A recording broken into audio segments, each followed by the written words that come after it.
continues. Whether it is Modi versus all, and even if we say versus all, who exactly really comprises that all? Because it seems that it is now only on paper. Having said that, many would still argue that in a country like ours, as diverse as India, you would essentially want a vibrant democracy, which would essentially mean a vibrant opposition too. But that's not really the case. What is turning out is a classic case of an opposition without an agenda. So does this mean that there's a clear-cut advantage that the Bharatiya Janata Party essentially has in the upcoming 2024 polls? That's our weekend debate. And before we begin the weekend debate, also a major announcement coming in from Republic Media Network, as our annual summit is going to be on 7th of March in the national capital. Ladies and gentlemen, let's also take a look at the headlines we are tracking at this hour.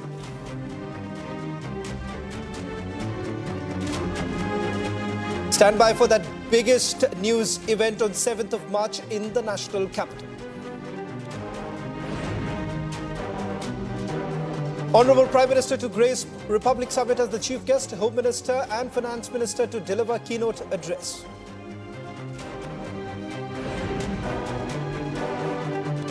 Congress and Aam Aadmi Party finalized the seat-sharing deal ahead of the big polls. Pact announced in 5 states. Days after Mamata's snub, Congress bargains harder to keep the alliance going with left in West Bengal.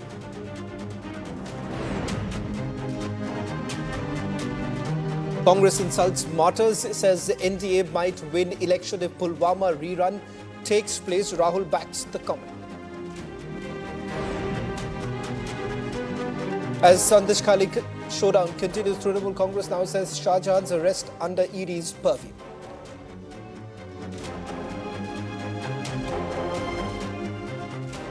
The stage is set, ladies and gentlemen, for the mega Lok Sabha polls. And in a significant development, Congress and Aam Aadmi Party have announced its seat share deal for the upcoming polls.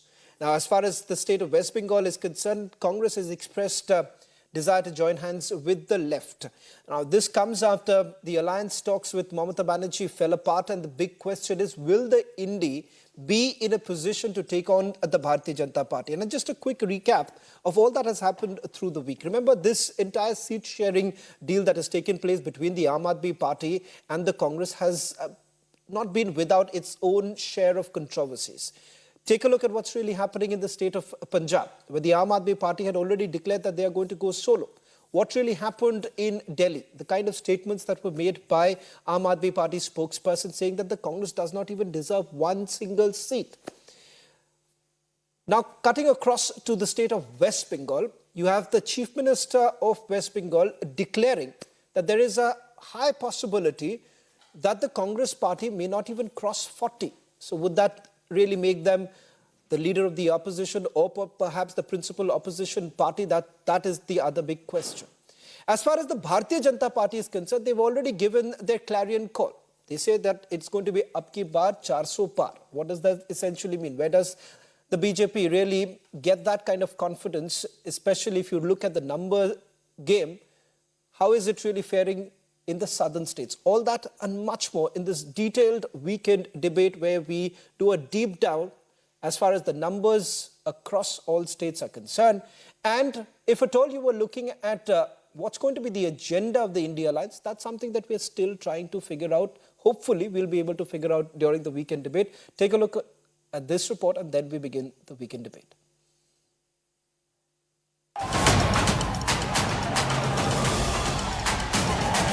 BJP has entered election mode in full swing. PM Modi is on a pan-India Vikas push. Chhattisgarh के लाखों किसानों को 2 वर्ष का बकाया bonus दिया जा चुका है। चुनाव के समय मैंने तेंदुपत्ता संग्राहकों के पैसे बढ़ाने की भी गारंटी दी थी। डबल इंजन सरकार ने ये गारंटी भी पूरी कर दी है। Home Minister Amit Shah held a key meeting with senior leaders in Delhi earlier today. The Home Minister is also addressing party workers in multiple states. On the other hand, the Congress has been relegated to playing second fiddle in the INDI Alliance. Regional parties in various states are dictating terms on seat sharing. In a desperate move to stay relevant, Congress is raking up the past. एक व्यक्ति ध्यान भटकाता है, कभी आपको बॉलीवुड की बात बताएगा, कभी आपको उधर देखने को कहेगा, कभी सर्जिकल स्ट्राइक की बात करेगा, मगर ध्यान भटकाएगा आपका। उसके बाद पीछे से अदानी जी आएंगे, जेब काट जाएंगे, और दूसरी तरफ तीसरी साइड अमित शाह जी चुप ऐसे बैठे रहेंगे, देखते रहेंगे कि अगर किसी ने कुछ किया तो मैं दिखाता हूं। ये इनका सिस्टम है। Despite the Lok Sabha election being around the corner, the opposition is yet to announce its agenda. Is the INDI Alliance running out of options? Let's debate.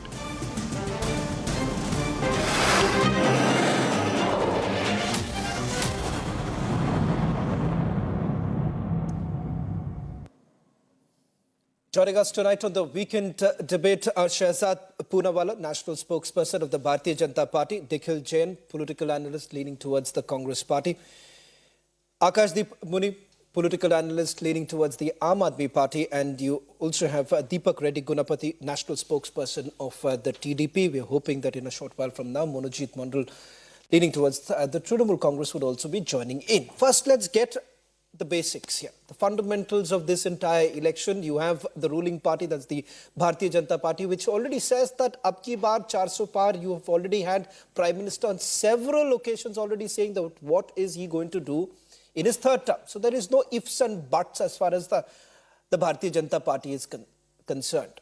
But where do they really derive that kind of confidence from, especially keeping in mind that the numbers down south may not be as favorable as they are expecting it to be? For this, let me first straight away begin by asking you, Shehzad, is it being a little bit more overconfident, or is this an attempt to just spook the opposition parties that, look here, you've already lost the war even before it's begun? You know, all of our claims are rooted in facts and confidence in the Janta. I'll tell you why. In the last election, there were 224 seats on which we got 50%, more than 50% vote share.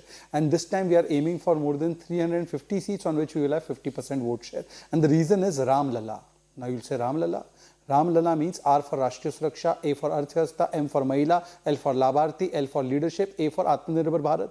And you can add Gita. Gita means growth, infrastructure, technology, and Arthvyavastha. We have taken the growth forward, fastest growing economy. Arthvyavastha has gone from 10th to 5th, it will go to 3rd position. Today there's a digital ecosystem that we have set up. Infrastructure is being built at the pace which was never seen before. This is the reason why we are having the confidence. Nikhil Jain will always like to hear about Gita and Ram Lala. There are Ram Drohis who don't like to hear about Ram Lala, but that we will deal with later. I have never seen, Shehzad, but since it's a weekend debate, let's take the liberty of, perhaps bringing it a little lighter.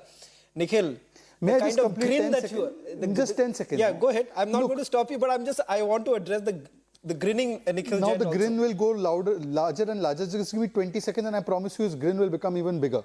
See, on the one hand, you can see from Jammu Kashmir to Kanyakumari, the Bharatiya Janata Party has now become the central pole of Bharatiya politics in such a way that even in states where we are not the number one party, the number one and number two party come together to defeat us. And today we can see that after Pran Pratishtha, on the one hand, people are saying Jai Shri Ram. On the other hand, look at their alliance. In their alliance today, you have seen that there is Ram Naam Satya Hai that is happening. Mayawati ji left, Mamta Didi has left, she has said I'll fight alone. Then in Punjab we have seen that the same Aam Aadmi Party with whom they are fighting in Delhi, they are saying that we will not fight together in Punjab. Now what a alliance of contradiction, that in Punjab they will fight against each other and in Delhi they will fight with each other. In Kerala, Rahul Gandhi is being told leave the Wayanad seat, and in Maharashtra, Sanjay Raut is telling Sanjay Nirupam zero se shuru karna hoga. But now why Nikhil will smile even more with Mr. Akashdeep Muni? Nikhil ji suniye. बच्चों की कसम है ना BJP से गठबंधन करेंगे ना कांग्रेस से गठबंधन. Let's have him full frame 1 minute. Shehzad, we'll try and get you on full frame so that at least people can get मेरे को ये राजनीति आती नहीं, तोड़ जोड़ की, इसके खिलाफ ये चेहरा चाहिए, ये सारे इकट्ठे हो जाओ, फिर इसको हराना है इस पार्टी। कांग्रेस ने इतने साल राज किया, एक काम बता दो कांग्रेस ने एक काम अच्छा किया हो। एक कांग्रेस में भी बहुत सारे लोग हमारे संपर्क में हैं, पर हम उनका कचरा लेना नहीं चाहते। आज कचरा लेना नहीं चाह रहे थे, आज तो कचरे के पहाड़ को गले लगा लिया। तो निखिल जी बताइए, आप मान रहे हो ना कि आप कचरा थे, या आप मान रहे ना कि भारत रत्न राजीव गांधी का वापस लेना है, सिख नरसंहार में आप इन्वॉल्व थे, या आप मान रहे ना एक थी कांग्रेस पंजाब का स्टेटमेंट। बताइए, जिनको शराब घोटालेबाज कहते थे निखिल जी आम आदमी पार्टी के नेताओं को, आज उनके साथ मिल गए। तो ऐसे अपॉर्चुनिस्टिक अलायंस को, जो alliance of convenience, commission, contradiction, division और फैब्रिकेशन है, उसको लोग स्वीकारते नहीं है। मिशन और विजन वालों को स्वीकारते हैं। हमारा मिशन और विजन रामलला और गीता। आपके Nikhil, I hope I get as much time as Shehzad did for his monologue. As you respond to Shehzad, I just want a quick point of one more thing. Nikhil, just think about this. Because tonight, 1 minute, Nikhil, it's not about, a political slugfest that I want to have on the weekend debate. We played out the bite of Rahul Gandhi a short while back. What is it that he's really telling the people? He says that, look here, suddenly you will have Adani coming in, acting as the pickpocketer, and everything will be taken away. Now, in a short while from now, while you respond, I'm also going to show you the images of your chief minister, Telangana chief minister, having a meeting with the Adanis. Your former chief minister of Rajasthan laid out the red carpet for the Adani group. So you tell me exactly, what is it that you go to the people with? The hypocrisy. First of all, I hope I get as much time as Shehzad did for his monologue. Secondly, I don't know whether the BJP will ever cross 400 or not, but 400 out of 100 out of 400 marks. 400 marks to Shehzad for remembering all the very long acronyms. That's the reason I was winning. It's a golden opportunity for you. On politics and Nikhil, development in the country, the point is that countering the Bharatiya Janata Party. I'll give you the time.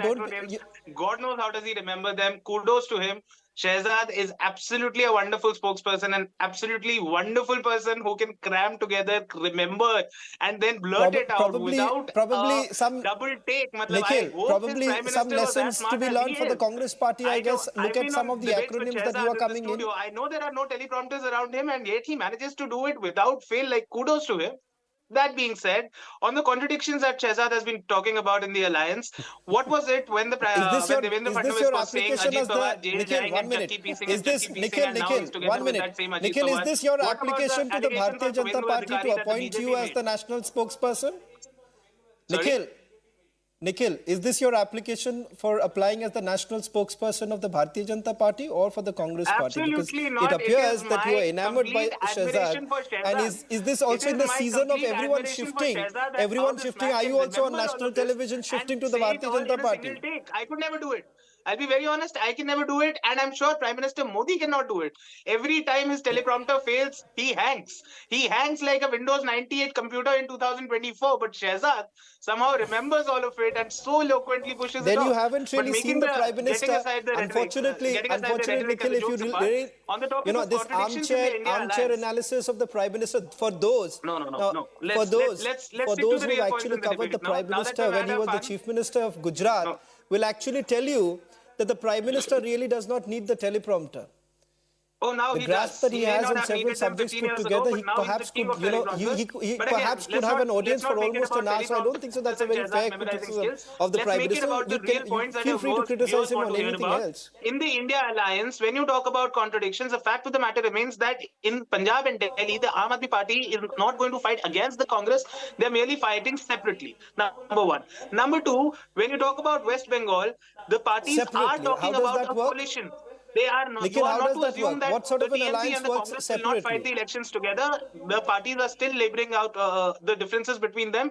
An alliance is close to sealed in Maharashtra with Uddhav Thackeray. An alliance in Samajwadi Party in UP is close to seat with 17 seats to the Congress. There is a coherent and single concerted message of the India Alliance, which is to save democracy in this country, prevent crony capitalism, raise their voices against the atrocities being committed on farmers, against the atrocities on the youths of this country, the unemployment. Recently, we saw a farmer being shot for protesting and asking what the Prime Minister in 2011 said is their right. He was talking about against illegal the Desh right. Khatre mein MSP hai, as a first legal of all, right, you and have when to the farmers of the understand country today that are the the same, biggest they're being threat... shot. Okay, one I'm minute. sorry? Hold on. Nikhil, before you begin that entire campaign of Desh Khatre mein hai, the biggest khatra is your own alliance. Because if you come up with this bizarre definition that we are in an alliance, but we are contesting separately. So this definition in itself is quite bizarre. So you are The saying Aam Aadmi in Party and Punjab, the Congress are and in the an Aam Aadmi alliance Party in are going Delhi. to fight We've seen that separately. before. We've seen that before. Shravan, we have seen that before, that So, how in and the what UPA happens in government, Punjab? the CPI and the Because Congress in were Delhi, principal opposition parties to each you other did in the not state even of get Kerala. you did not even Yet get a they were single seat. running the government together at I'll the tell center. you, It was a I'll tell wonderful you government why. that braced I'll tell through you all why. the difficulties Akashdeep of can the also time. come in. I'll tell you exactly why there is an alliance in Delhi and not an alliance in Punjab. Akashdeep Muni can also come into the picture. Yes. The Aam Aadmi Party is certainly very confident that they will be able to pick up more seats in the state of Punjab because they are, after all, the ruling party. As far as Delhi is concerned, Akashdeep Muni, it's quite convenient because in Delhi they haven't won a single seat in the last Lok Sabha polls. They're unlikely to win any this time because it seems that this is an election. It's all about one particular phase. It's about the Prime Minister. So perhaps it's something that the Aam Aadmi Party has understood. Look, let the alliance somehow remain. It's okay if we give them a couple of seats here and there, and we'll largely be part of the other side of the alliance. It is not because they're serious about this entire alliance. They themselves have said this. Akashdeep Muni, you've actually told the Congress party you don't even deserve one single seat. You know, Shravanji, I want to bring some important points. Per capita income of India is 14,000 rupees per month, as per the National Statistical Office. This is a central figure, not a state figure. Now, just imagine that a family with, this is for a family with 4, that is 2 children. Now, if children have to get admitted in a private school, the toddler admission fee is 75,000 rupees. That is 2 children is 1,50,000 rupees. So, now a child of 2 cannot get his child admitted in a private school because it's about more than what he earns.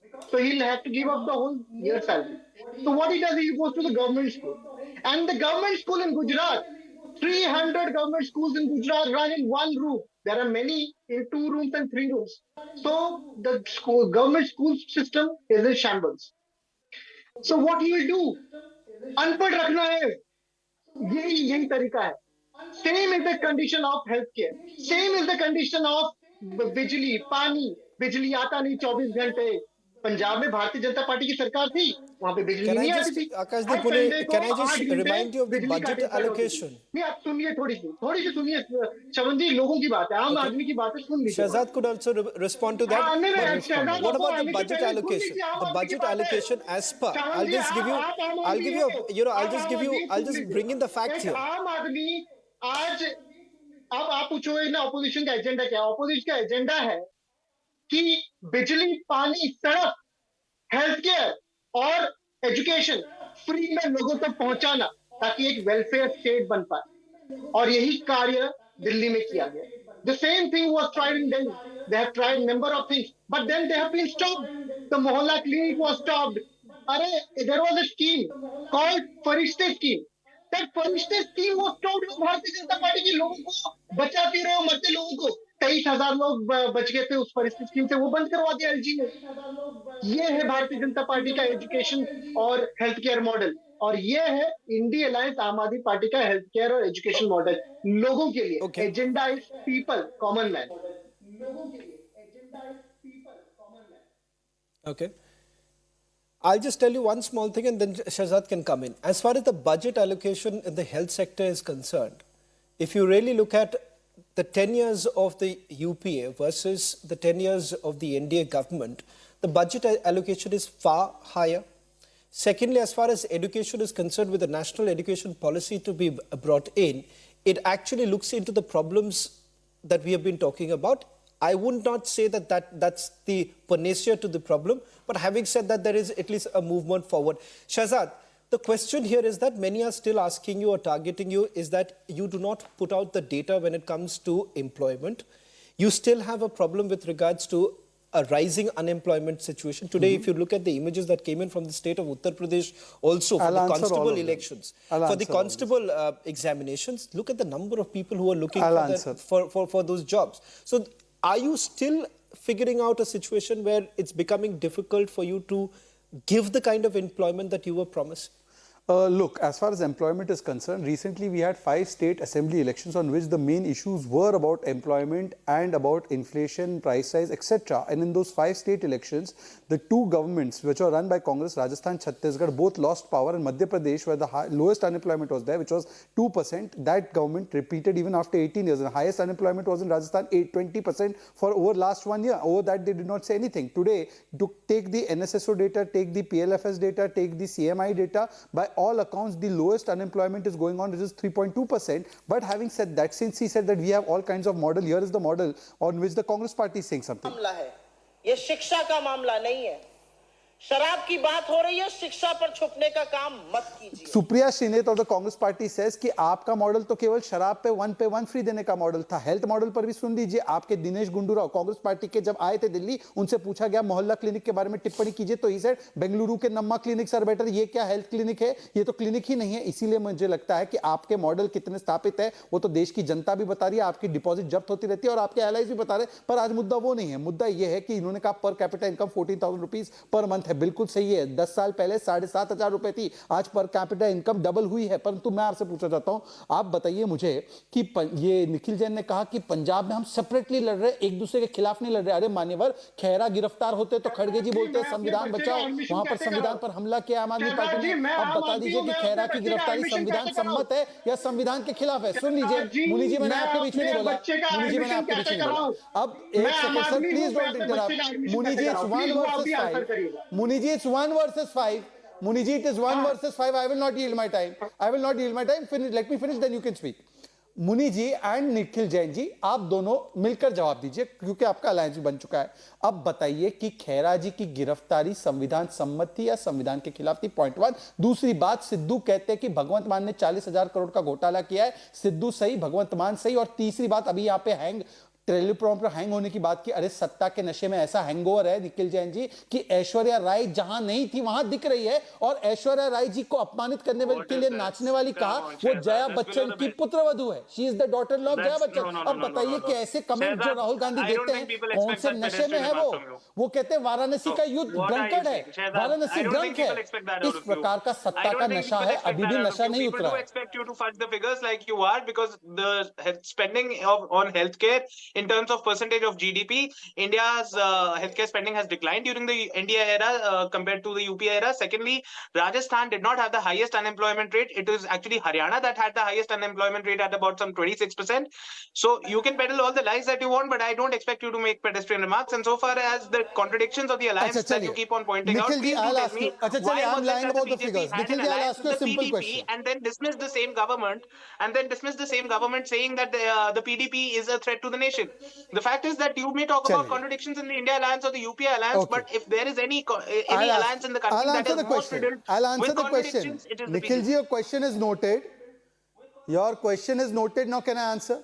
You have asked me about PDP. I'll answer straightforward. You have not answered about Khera's Giraftari. You have not answered about Sidhu's charge on Bhagwat Mann, but be that as it may, I'll answer about PDP. On the issue of Article 370, we broke ties with PDP. Today, PDP is with you. What is your opinion about PDP today? And secondly, Nikhil ji, I know it is difficult for you to digest facts and figures, but digest this. You had it in your alliance document. No, Shehzad, you can peddle all the lies that you want, but the fact is that BJP in its alliance had categorically said that we are not going to abrogate 370 while we are in an alliance with the PDP. You broke the alliance with the PDP because you wanted to dismiss the government and get the control in your hand. You've completely swept away democracy under the rug when it comes to the state of Jammu and Kashmir. There have been no state elections in the state for close to 6 years now. You've been just dilly-dallying the people. Meanwhile, when you talk about Khera's arrest, when you're talking about Khera's arrest, let's also talk about raids on Satyapal Malik. Why do you feel the need to raid Satyapal Malik, but not even question Ram Madhavan? It has been done by Punjab police. अरे नहीं, सत्यपाल मलिक कहां से आ गया भाई? खेरा की गिरफ्तारी पंजाब की police ने की है. एक अच्छी है तो रामनाथ क्यों नहीं हो रही है? Okay. Can I? One minute. This is going nowhere. 1 second. Let me Akashdeep and Nikhil. just one at a time, and let us speak one at a time. And please, I request you gentlemen to wait for your turn and let me complete. 1 minute. Hold 1 second. Nikhil Jain, the question was that you say that the agencies are being misused by the center. That's your allegation. Fair enough. But you say this and you're allying with Punjab, with Aam Aadmi Party, which in Punjab has arrested Khera. Now you tell me whether Khera's giraftari is as per the law or it is against constitution. And if it is against constitution, it is vendetta, then how you are allying with them? In Bengal, you say vendetta is being done by Mamata Banerjee, that Rashtrapati Shasik should be applied. In Kerala, you say Pinarayi Vijayan is doing it. In Punjab, you say Khera's giraftari is against the politics, is against constitutionalism. And then you are allying with them to save the constitution. And secondly, as far as hypocrisy is concerned, DMK was called as Rajiv Gandhi's murderer. You are with them. You have said that the Bharat Ratna of Rajiv Gandhi should be taken away. This was the resolution passed in Delhi Assembly. Now today there's Akashdeep Muni. Want the Bharat Ratna back, or is he saying that Rajiv Gandhi was not responsible for the genocide? What is the stand? No. If Ashok Chavan was the main person behind the other scam, why have you allied with him now? Why have you taken him into your party? Please also answer that on those contradictions. Then why have you kept him for so long? What about the Sharda scam? If he was the main accused, then why you kept him for so long? What about the scams of Shubhendu Why did you keep him for Why so are long? these people still in your party? No, please Why answer did on you that keep first. him? I So had what raised the about point about it? Shubhendu Can I also bring in the and TDP Ashok into Chavan it? earlier. 1 minute. Nikhil, 1 answer on minute. that. We'll come into the basics of it. We'll come back to it because, what you failed to answer is this. That one, in terms of your double speak and your double standards on matters of economy, where you went to the town by simply saying that, look here, there is a major scam that is underway and perhaps you've had the Prime Minister to everyone within the government, part and parcel of it. The Supreme Court has completely junked it. But the fact of the matter is that the Supreme Court declined to look into it's it. like a broken Shavan, record because it's easier for Rahul Gandhi to make a flippant comment, and many would say, and he's right. Shehzad is right that you pass off a sexist comment.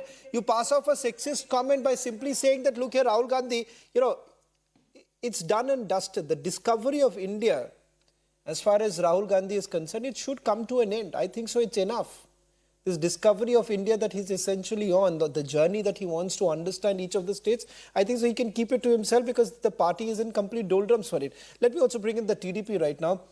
Mr. Deepak, as far as the TDP is concerned, in the national picture, you seem to have an equidistance from the NDA, while there are talks that you could finalize your alliance with the Bharatiya Janata Party. But having said that, as far as the TDP is concerned, what is it that keeps you away from the opposition parties? Because we are given to understand that there was a point in time, a lot of opposition leaders were trying to woo Chandrababu Naidu, but he stayed away from it. Very much true. Very good evening to everybody, Sean. Let me simplify the whole argument here. As a regional party from Andhra Pradesh, now we have decided to go with one of the major alliances, and we are in talks with NDA, BJP. So we had two options. One is, do we go with the Congress coalition or do we go with the BJP at the NDA Alliance? So we actually weighed out both the pros and cons of each. Looking at the Congress and its alliance, Congress party in Andhra Pradesh is dead. The way they have bifurcated the state, the wounds are still fresh. So the people remember the injustice what Congress party has done to Andhra Pradesh. And we feel in Andhra, the Congress is dead. And in rest of India, it's on a ventilator. That's the feeling what we have in Andhra Pradesh. So looking at Modi ji, he being a stalwart and the image of India, what it has gone up in the rest of the world, we thought that was a better bet. And then we are in negotiation with BJP. Today, we have announced 180 MLA seats. We have put a few aside, not yet announced, because the talks with BJP are in advanced stage. What the Prime Minister talks about the Vikas and the development, it is a similar agenda what our leader, Chandrababu Naidu ji, also talks about. And the 2047 vision, what the Prime Minister has for India, is a similar type of vision what Chandrababu Naidu ji also has for the country. So there is a perfect match, and we believe the BJP and the NDA Alliance is probably the best option. So here I'm talking like, I had a choice and I've chosen one, so that the argument is much more simplified. Now, looking at the southern elections in Karnataka and Telangana earlier, if you see, these elections took place about 6 months or 1 year before the general elections. The state results and the results in the general election, there's been a significant jump for the BJP.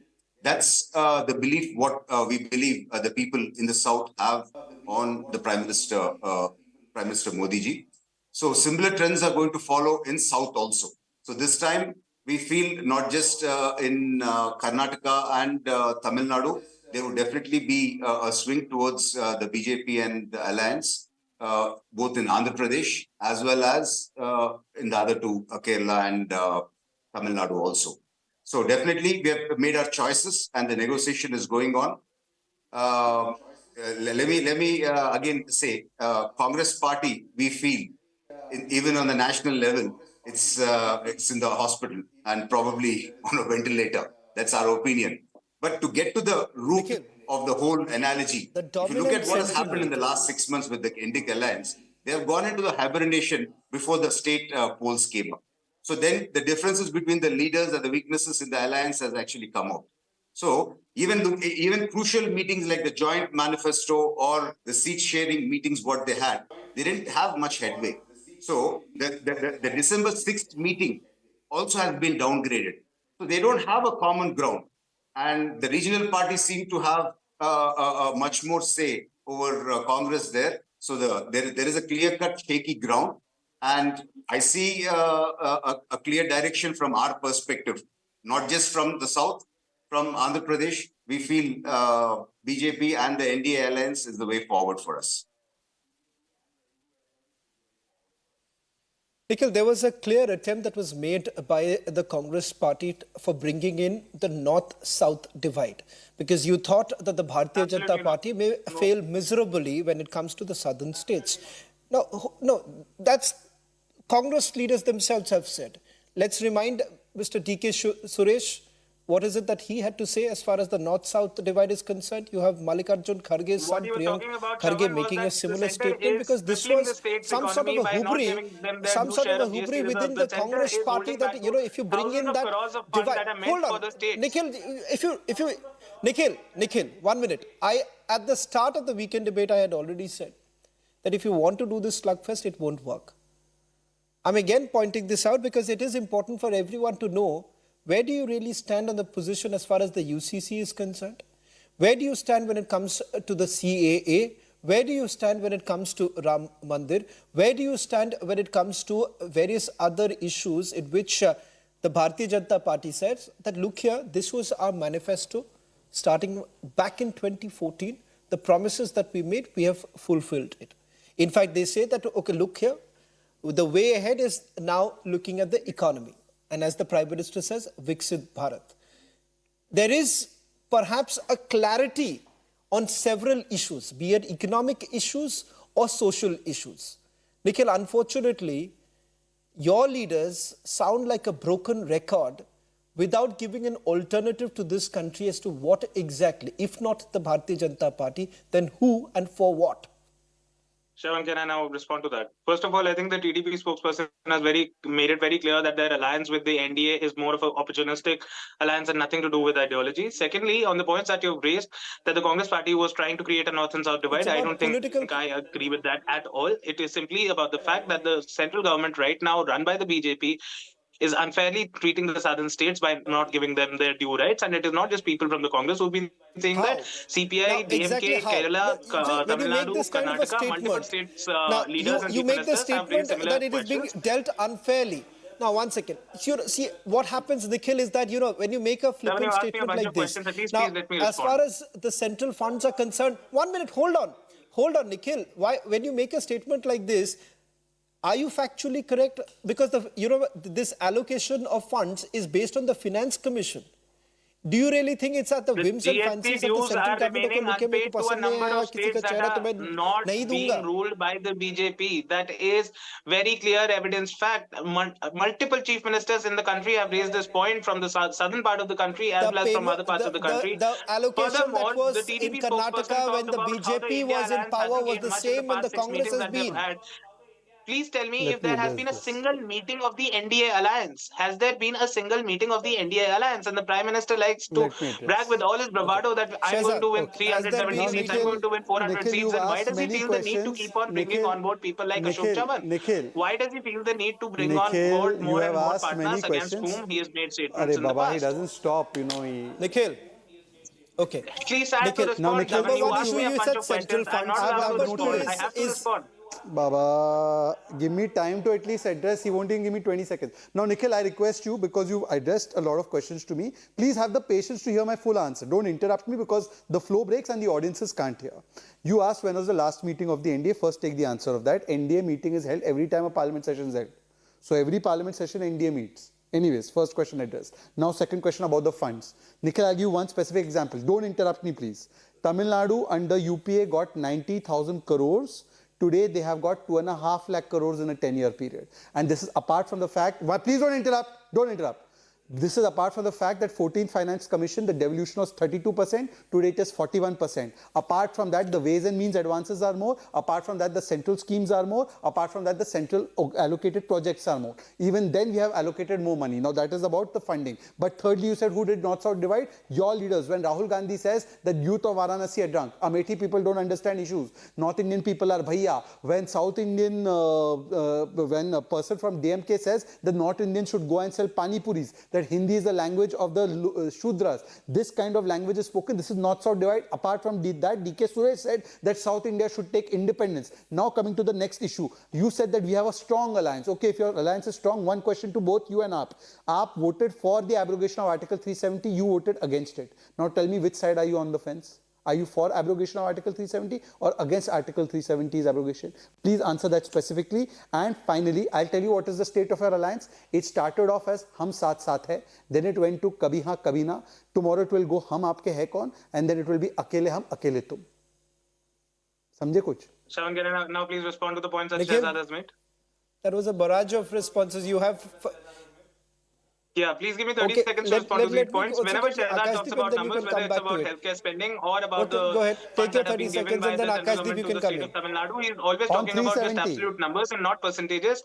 India is a growing country. Economy has grown. The budgets of the state and the union governments and the tax collections have As far grown. as 370 is concerned, Aam Aadmi Party was very clear. They supported the government. When he talks about, see, Shavan, this is what happens, that when I respond, everybody keeps on interjecting in the middle. But when Shehzad speaks, nobody interjects. At least let me make my point. Go ahead. Then about Rahul Gandhi's comment on No one is Varanasi going being to drunk. He never said that Varanasi is drunk. He simply said that when I went through Varanasi, I saw the youth of the country lying on the road, drunk. That has nothing to do with North or South. That is simply to talk about the fact that there is a lot of unemployment and misery in the state of UP and parts of the country that are ruled by the BJP. And because the BJP has no vision for employment or betterment of the youth of the country. So then he says that DK Suresh said that South India should get independence. He never said that. He simply said that if this continues, people of the South are going to ask for a separate nation. He never said that they should. Obviously, it is the Congress party that has brought together this nation, that has created this nation out of the 560 people of the South will ask for a separate nation? What do you mean by that? Talking about dividing the exactly nation. the point. Shehzad, I didn't interject you. Then on the part of Article 3, on the point of Article 370, the Congress party stand on that is very, very clear that abrogation of Article 370 was not only wrong in principle but also horribly wrong in the manner that it was done. I'm sure that eventually the courts of the day, the courts of the country are going to say that to the people. Sorry? Aam Aadmi Party supported abrogation. Now talk to him. They may have supported it, but the Congress is against it. Akashdeep. But the Congress is against it. You all are in an alliance. What is this alliance? No, exactly my point. Have you thought the bizarre situation now? I wish the Trinamool Congress was also here. Nikhil, for the sake of defending, I'll just tell you one thing. Akashdeep, think about this. You do not have a common minimum program, so you do not actually try to sell this entire thing that, okay, look here, when we come to power, probably we'll have a common minimum program, and we know what happened during the common minimum program of UPA 1 and UPA 2. But the fact of the matter is this. Imagine how confusing it is for your own voters. Even within your own family, please go and ask whether they are going to be very clear as to where exactly does the Aam Aadmi Party and the Congress really stand on multiple issues, because 370 is one of the classic examples. You supported it, the Congress did not support. Now, Shravan, when you talked about family, I'm sure that I was still not answered that why, with 2 children, how we will be teaching our children through the Modi model, and we have to go to the Kejriwal model, because by Modi model we cannot teach our children in a altogether in a private school, government school, nowhere. My point is that you talked about Khera. Very good question. I am still unanswered about the allegations of Bharatiya Janata Party against Narayan Rane, Ajit Pawar, Suvendu Adhikari, Hemanta Biswa Sarma, Chhagan Bhujbal, and specifically the most important person against whom you reported, Shravan, Ashok Chavan, जिसने विधवाओं के, शहीदों के विधवाओं के घर छीने, वो आज भारतीय जनता पार्टी में है, और भारतीय जनता पार्टी ने उसको रेड कार्पेट देके बुलाया और बोला कि नहीं भाई आप राज्यसभा के मेंबर ऑफ पार्लियामेंट बन जाओ. On that note, can I have 10 seconds? Okay, I'll give you, Shahzad, I'll give you a moment. I agree. I'm no, sure. I don't want to divert from it, but yeah. One minute, You reported, Shravan, don't subterfuge. You reported Kargil for profit, and you remember that how deftly you reported. I am saying this. Shahzad is very well aware of it. He was in Mumbai that time. Please ask them the question. I hope I you am ask not them the denying question. it. I am not denying it. In fact, in my previous debate, Akashdeep Puni, hold on. Akashdeep Puni, hear me out. Hear me out. एक बार उनसे पूछ लीजिए question. Don't presume. आपने report किया था अशोक चौहान पे. Don't presume. शहीदों के martyr. Please ask them once. यार इतना Akashdeep, you made your point. I'll just elaborate this not just with Ashok Chavan. And this is something that I also raised in my previous debate with the BJP spokesperson at that point in time, and that issue still remains.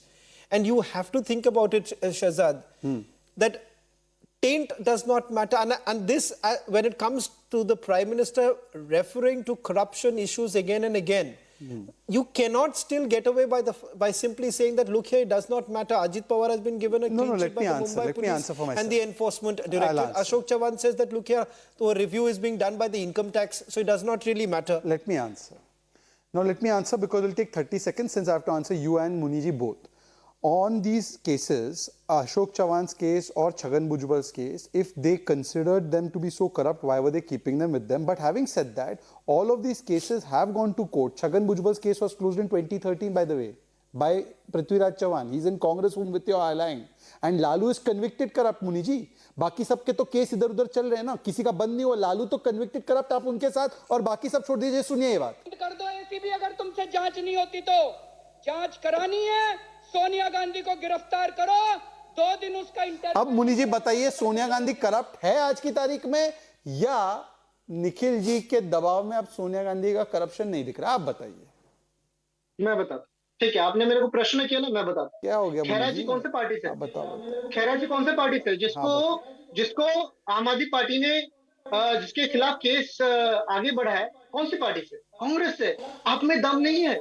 आप में दम नहीं है अजीत पवार को के खिलाफ बोलने का, शुभेंदु अधिकारी की गिरफ्तारी बोलने का. खड़गे जी इज रॉन्ग. खड़गे जी said it's against democracy. बताइए. दम नहीं है. At the beginning of the debate, Nikhil did not agree on Khera. बोलने का दम नहीं है, पर ये आम आदमी पार्टी के पास दम है. खैरा जी की गिरफ्तारी सही है ना? आप सिर्फ हंसते खैरा रहिए. जी की गिरफ्तारी सही है ना? निखिल जी सुन रहे हो आप? और देशवासियों ये लोग हैं जो आपके ऊपर हंस रहे हैं. फिर अजीत पवार पे जो एलिगेशन थे देवेंद्र फडणवीस के, वो सही थे या नहीं थे? और इन्हीं लोगों ने अशोक चौहान को अपने खैरा पे सेटल हो जाओ आप लोग. मिनिस्टर मोदी, ये पॉलिटिशियन, ये राजनेता. देखिए, अच्छा tell me this, Lalu convicted है, उस पे जवाब नहीं. सोनिया गांधी पे जवाब नहीं. आपका अशोक चवन पे क्या जवाब है? अशोक चवन पे क्या जवाब है? कि हमने पहले बोल दिया, एलिगेशन लगा दिया कि ये सबसे भ्रष्ट नेता है देश के, और उसके बाद साथ में मिला लिया तो हम बोलेंगे इन्वेस्टिगेशन चल रहा है. मैं जवाब दे देता हूं, इनको सेटिस्फाई कर देता हूं मैं. अच्छा सुन लीजिए, अब निखिल जी आपने सवाल पूछा है, फिर से मैं आपकी सहूलियत के लिए जवाब देता हूं. अशोक चौहान पे जब आरोप लगा, उसके बाद वो हाईकोर्ट में गया, उस समय पर आपने उनको हटाने के बदले उनको प्रदेश अध्यक्ष बनाया, फिर सांसद भी बनाया। उसके बाद सब्सिक्वेंटली उनको कोर्ट से क्लीन चिट मिल गई, परंतु उस समय पर आप भरोसा करते थे, तो आपने काहे नहीं हटाया? आपने काहे नहीं हटाया? अरे भाई, दोनों डबल बैरल की तरह बोलेंगे तो सवाल कैसे जाओ? How do I answer? And they can't interrupt me while I'm answering. There is an alliance. There is an alliance. But that's not an alliance of cacophony. This is the alliance. It's not an alliance of cacophony. 1 minute. One should be patient.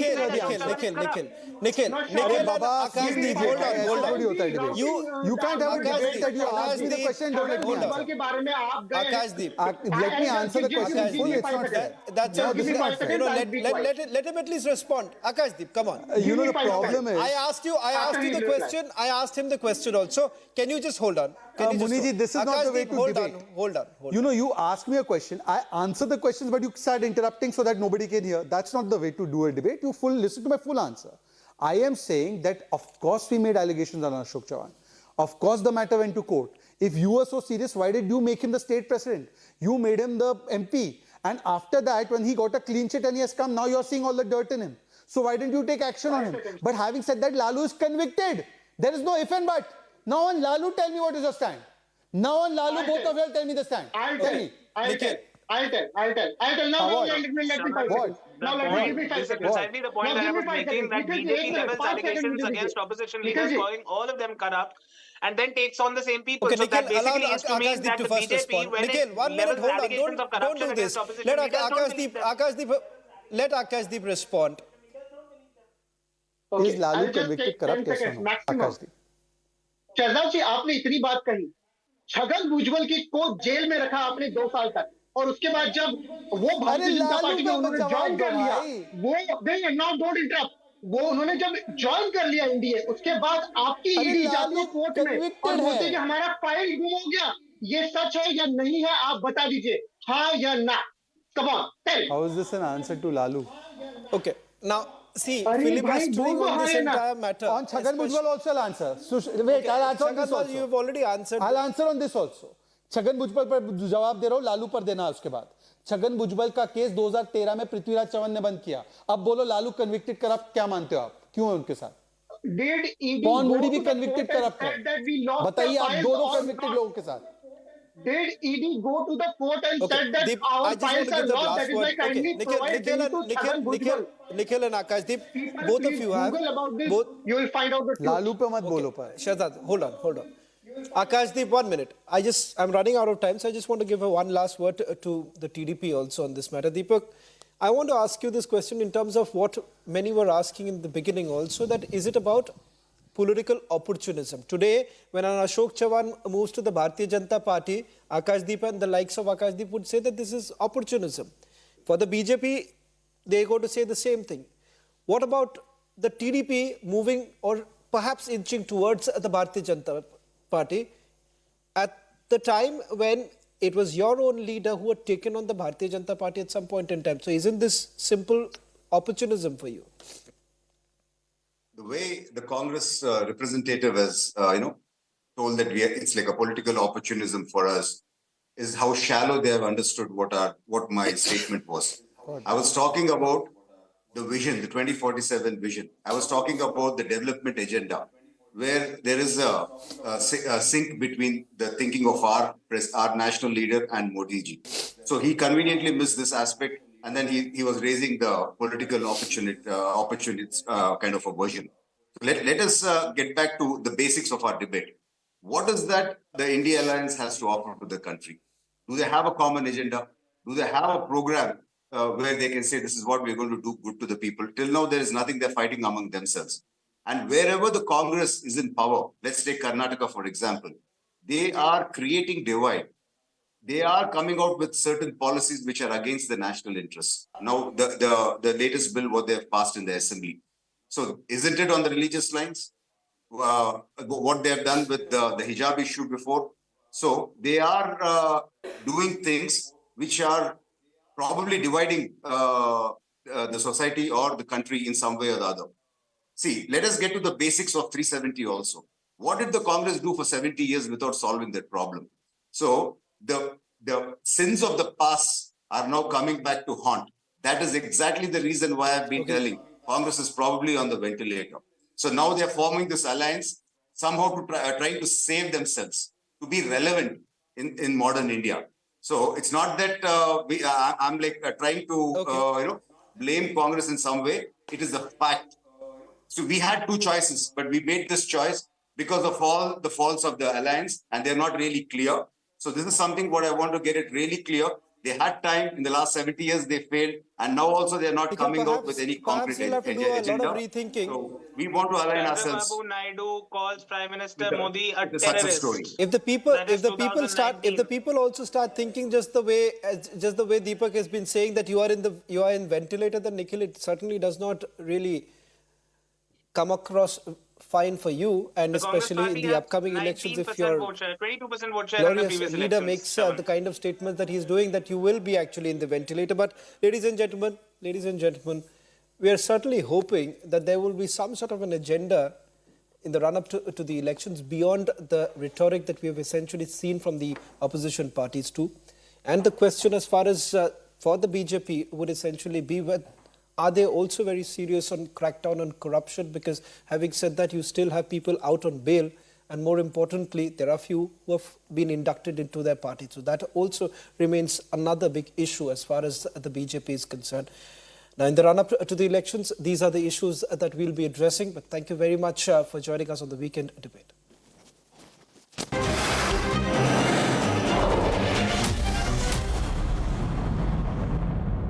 I am very, very happy to announce that Niva Bupa Health Insurance has come on board as Republic TV's studio partner. Niva Bupa Health Insurance is the fastest growing company among standalone health insurance players in India. It has also provided health insurance coverage to 1.1 crore people in India and settled over 15 lakh claims, processing one claim every 60 seconds. So we are delighted to be partnering with them.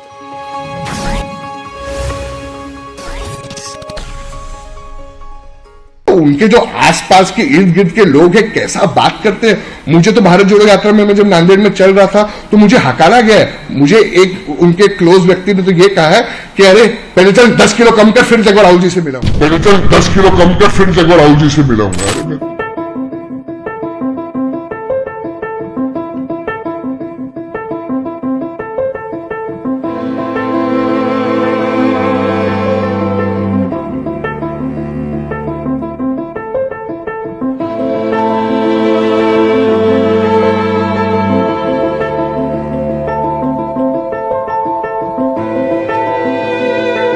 मेरे साथ जो भारत जोड़ो यात्रा में हुआ है, राहुल गांधी जी चलो अच्छे नेता है, वो अपना काम करें। मल्लिकार्जुन खड़गे जी मेरे पिता समान है, मगर कभी कभी क्या है कि खड़गे जी इतने वरिष्ठ नेता होने के बाद भी उनके हाथ बंधे हुए हैं, वो कभी कभी कुछ चीजें नहीं कर पा रहे हैं।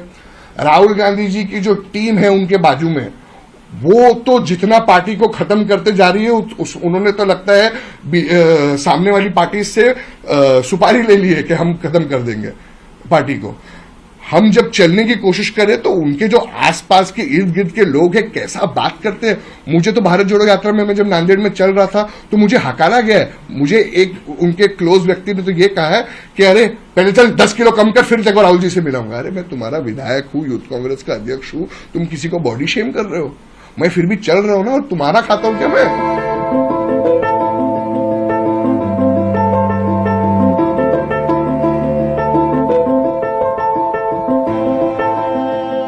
जब मेरे पिताजी भी एनसीपी में गए तब भी मैंने आप सब मीडिया वालों दोस्तों को भी कहा था कि मैं कांग्रेस पार्टी में हूं। उसके बावजूद मुझ पे ये एक स्टेप मेरे अगेंस्ट लिया गया है। मुझे सीनियर लीडर्स का भी फोन आया, दिल्ली से फोन आया, और दिल्ली से फोन आया, मुझे कहा गया कि नहीं, आपने जो स्टेप लिया है कांग्रेस पार्टी में रहने का, वो बहुत ही अच्छा स्टेप है। ये सब होने के बाद आप सबको पता है कि कल एक न्यूज आई जिसमें मुझे मुंबई प्रदेश युवक कांग्रेस के पद से हटाया गया। ये बहुत ही दुर्भाग्यपूर्ण है, क्योंकि ये जो एक पद मुझे मिला है, मुझे कोई नॉमिनेशन द्वारा नहीं मिला है, ना कि मैंने कोई लीडर के लिए, जैसे मैंने ट्वीट भी किया कि मैंने कोई यस मैन नहीं बना या मैंने कोई जी हुजूरी नहीं कही है कोई लीडर के लिए। मुझे ये सब करना नहीं था। मैंने हमेशा कहा था कि मैं कांग्रेस पार्टी में ही रहूंगा, पर अगर कांग्रेस पार्टी को हमारी वैल्यू नहीं है, तो ये दुर्भाग्यपूर्ण है। हमेशा कांग्रेस पार्टी बात करती है माइनॉरिटीज की, बात करती है कि नहीं हम माइनॉरिटीज के साथ है, मगर जो माइनॉरिटीज के साथ कांग्रेस पार्टी में हो रहा है उसके बारे में मैं थोड़ी स्पष्टता से आपको आज कहना चाहूंगा, जो मुझ पे बीती है, मेरे दोस्तों पे बीती है। अगर आप देखेंगे तो कर्नाटका युवा कांग्रेस में भी एक मेरा मित्र है मोहम्मद नलपाड़, उसको भी सबसे ज्यादा वोट्स मिले थे, मगर पूरे देश में 2 ही लोगों के रिजल्ट्स तकरीबन 1 साल के लिए रोके गए थे। एक था मोहम्मद नलपड़ और एक था जीशान सिद्दीकी। आप सबको पता है कि मोहम्मद नलपड़ और जीशान सिद्दीकी में क्या चीज कॉमन है, हम दोनों मुस्लिम हैं। हमारे इलेक्शंस के बाद भी बहुत लोगों के चुनाव हो गए और उनका डिक्लेयर हो गया, मगर मेरा और मोहम्मद का डिक्लेयर नहीं हुआ। तो हमने ये भी पूछा कि क्या यही रीजन है कि हम मुस्लिम हैं, हमारे जो पोस्ट है वो हमें नहीं मिल रही है कि हम मुस्लिम हैं। कांग्रेस पार्टी हमेशा कहती है कि हम मुस्लिमों के साथ है। आप डेटा निकाल के देख सकते हो कि मुंबई कांग्रेस का आज तक कोई मुस्लिम पीसीसी सीनियर कांग्रेस का प्रेसिडेंट बना है क्या? आप बात करते हो मुसलमानों की कि मुसलमानों की रक्षा करते हैं, जितना कम्युनलिज्म कांग्रेस पार्टी में अंदरूनी है, जितना कम्युनलिज्म इंडियन यूथ कांग्रेस में है, वो कहीं नहीं है।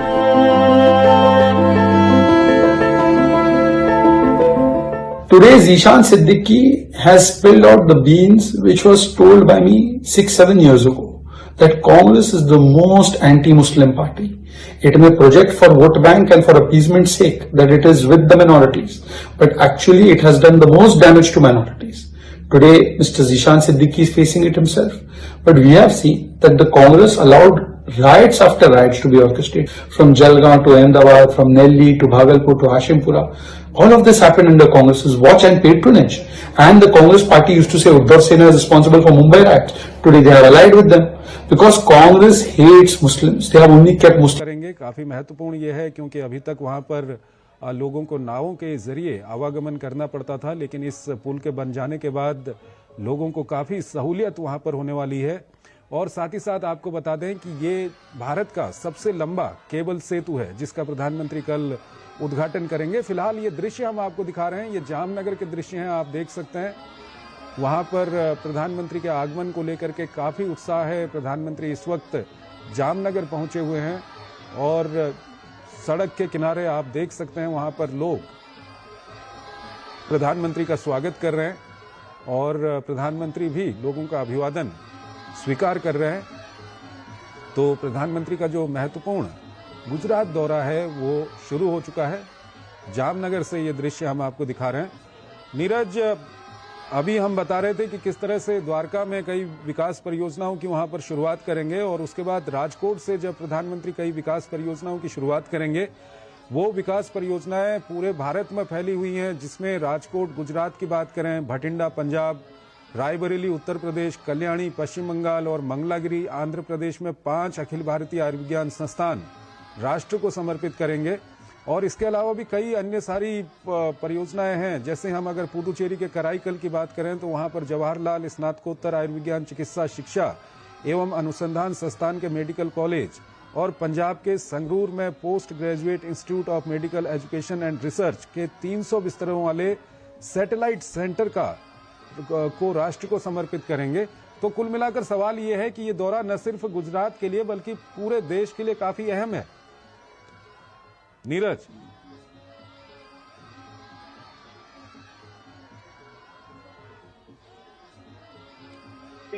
की विकास परियोजनाएं उनकी आधारशिला रख रहे हैं, लोकार्पण कर रहे हैं। आप देखें इससे पहले बनारस में भी कई परियोजनाओं की जो शुभारंभ है वो प्रधानमंत्री ने किया। इसके बाद हुआ है क्योंकि 22 तारीख को प्रधानमंत्री पहुंचे थे और नवसारी में कई बड़ी परियोजनाओं की जो शुरुआत है वो की कल भी देखें। उस दृष्टि से गुजरात द्वारका में कई हजार परियोजनाएं हैं, उनकी प्रधानमंत्री करने जा रहे हैं। एम्स है और इसके अलावा तो फिलहाल ये दृश्य हम आपको दिखा रहे हैं, ये गुजरात के जामनगर से, जहां पर प्रधानमंत्री इस वक्त पहुंचे हुए हैं और प्रधानमंत्री का स्वागत वहां पर लोग कर रहे हैं। सड़क के किनारे लोग खड़े हैं, वो प्रधानमंत्री का स्वागत कर रहे हैं। प्रधानमंत्री भी उनका अभिवादन स्वीकार कर रहे हैं। गुजरात का 2 दिन का प्रधानमंत्री का ये दौरा है, आज का और कल का जो दिन है काफी महत्वपूर्ण है, न सिर्फ गुजरात के लिए बल्कि पूरे देश के लिए ये दिन काफी महत्वपूर्ण रहने वाला है। अगर हम कल की बात करते हैं तो कल प्रधानमंत्री द्वारका और राजकोट में रहेंगे और द्वारका का जो दौरा है वो काफी महत्वपूर्ण है। प्रधानमंत्री वहां पर ओखा मुख्य भूमि और बेट द्वारका को जोड़ने वाले सुदर्शन सेतु का उद्घाटन करेंगे। ये भारत का सबसे लंबा केबल ब्रिज है, ये हम आपको बता दें। और साथ ही साथ अगर हम राजकोट की बात करेंगे तो प्रधानमंत्री कल राजकोट से राजकोट, बठिंडा, रायबरेली, कल्याणी और मंगलागिरी को एम्स समर्पित करेंगे और 200 से अधिक स्वास्थ्य देखभाल बुनियादी ढांचा परियोजनाओं की आधारशिला रखेंगे और राष्ट्र को समर्पित करेंगे।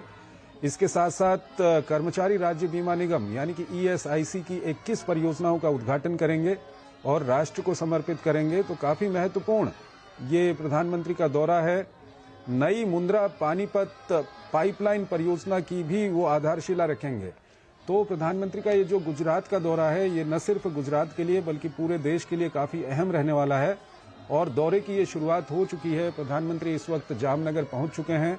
जामनगर के ये दृश्य हम आपको दिखा रहे हैं जहां पर लोग प्रधानमंत्री का वहां पर स्वागत कर रहे हैं और प्रधानमंत्री भी हाथ हिलाकर लोगों का अभिवादन स्वीकार कर रहे हैं।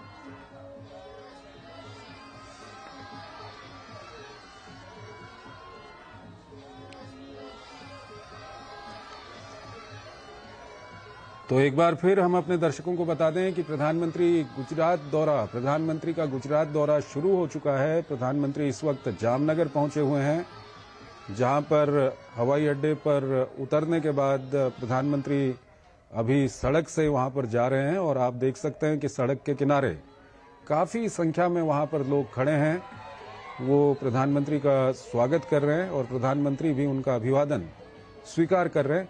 और ये दृश्य हम आपको दिखा रहे हैं, प्रधानमंत्री ने यहाँ पर अपनी फ्लीट को रोका है और अपनी फ्लीट को रोककर प्रधानमंत्री लोगों का अभिवादन स्वीकार कर रहे हैं।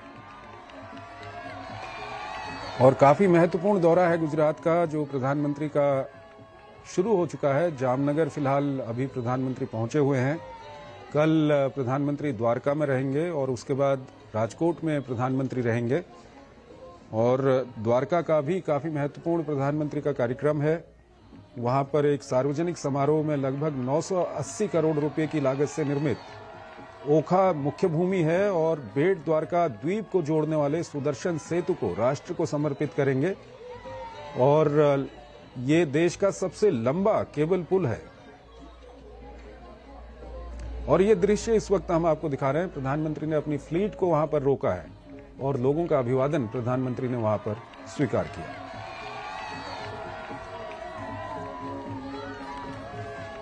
तो न सिर्फ गुजरात के लिए बल्कि पूरे देश के लिए ये काफी महत्वपूर्ण दौरा है प्रधानमंत्री का गुजरात का।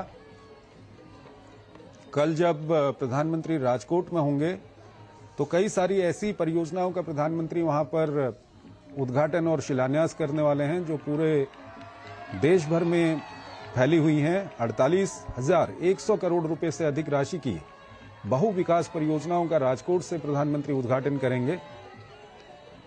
इसमें स्वास्थ्य, सड़क, रेल, ऊर्जा, पेट्रोलियम और प्राकृतिक गैस, पर्यटन जैसे महत्वपूर्ण क्षेत्र शामिल हैं। और कल का दिन इसलिए भी महत्वपूर्ण है क्योंकि प्रधानमंत्री गुजरात के राजकोट, पंजाब के बठिंडा, उत्तर प्रदेश के रायबरेली, पश्चिम बंगाल के कल्याणी और आंध्र प्रदेश के मंगलागिरी में 5 अखिल भारतीय आयुर्विज्ञान संस्थान राष्ट्र को समर्पित करेंगे राजकोट से। तो न सिर्फ गुजरात के लिए बल्कि पूरे देश के लिए ये दौरा काफी महत्वपूर्ण है। इसके अलावा प्रधानमंत्री 23 राज्यों, केंद्र शासित प्रदेशों में 11,500 करोड़ रुपए से अधिक राशि के 200 से अधिक स्वास्थ्य देखभाल अवसंरचना परियोजनाओं की आधारशिला भी रखेंगे।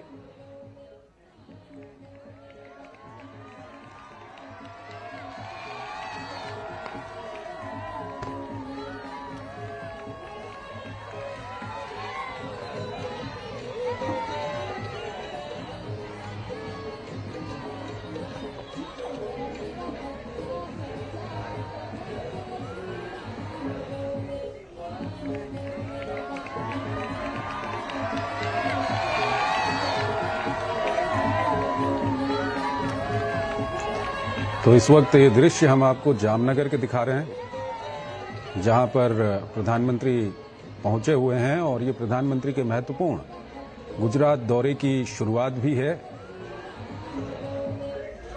आप देख सकते हैं कि किस तरह से लोगों में वहां पर भारी उत्साह प्रधानमंत्री के दौरे को देखकर लग रहा है।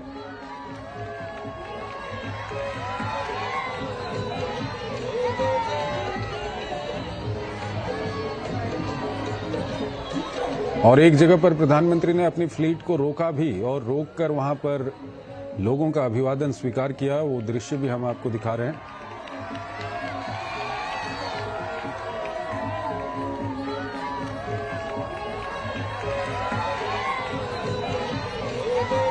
तो काफी महत्वपूर्ण प्रधानमंत्री का ये दौरा है गुजरात का, जो अब शुरू हो चुका है।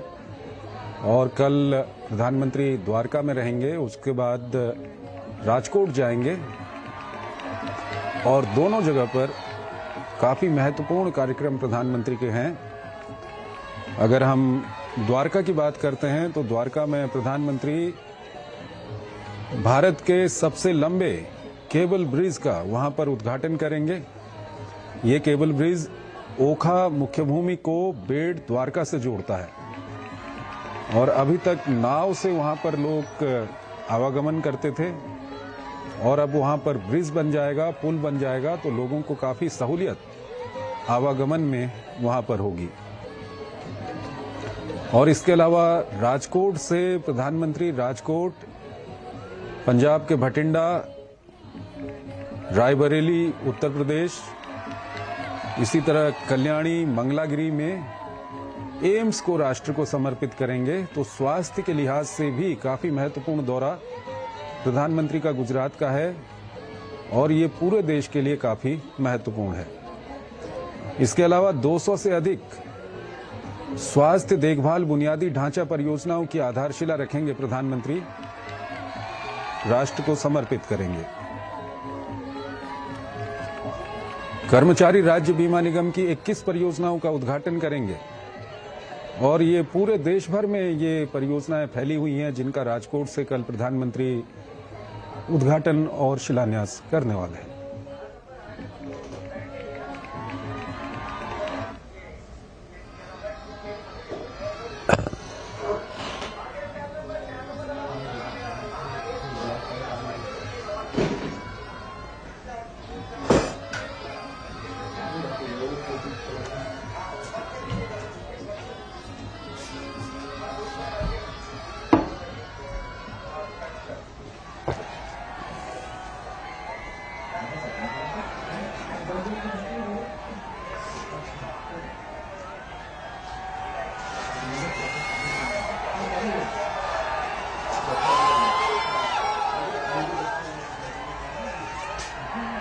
तो गुजरात के जामनगर से ये दृश्य इस वक्त हम आपको दिखा रहे हैं।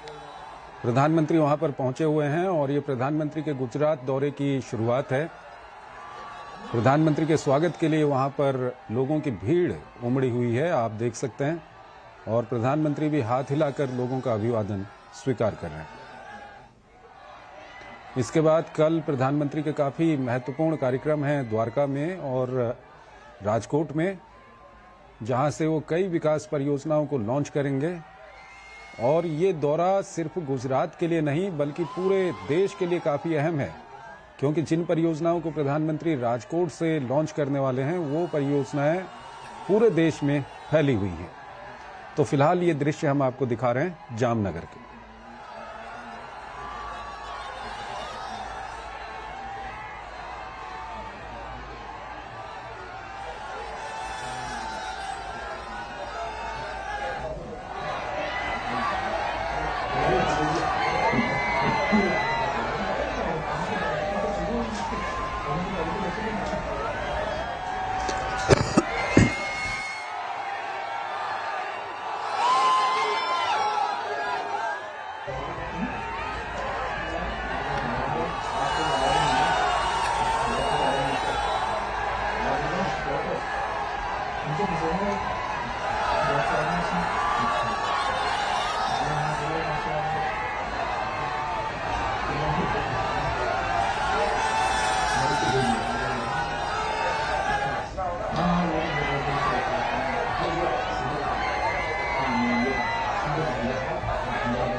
उसके बाद तो फिर कोई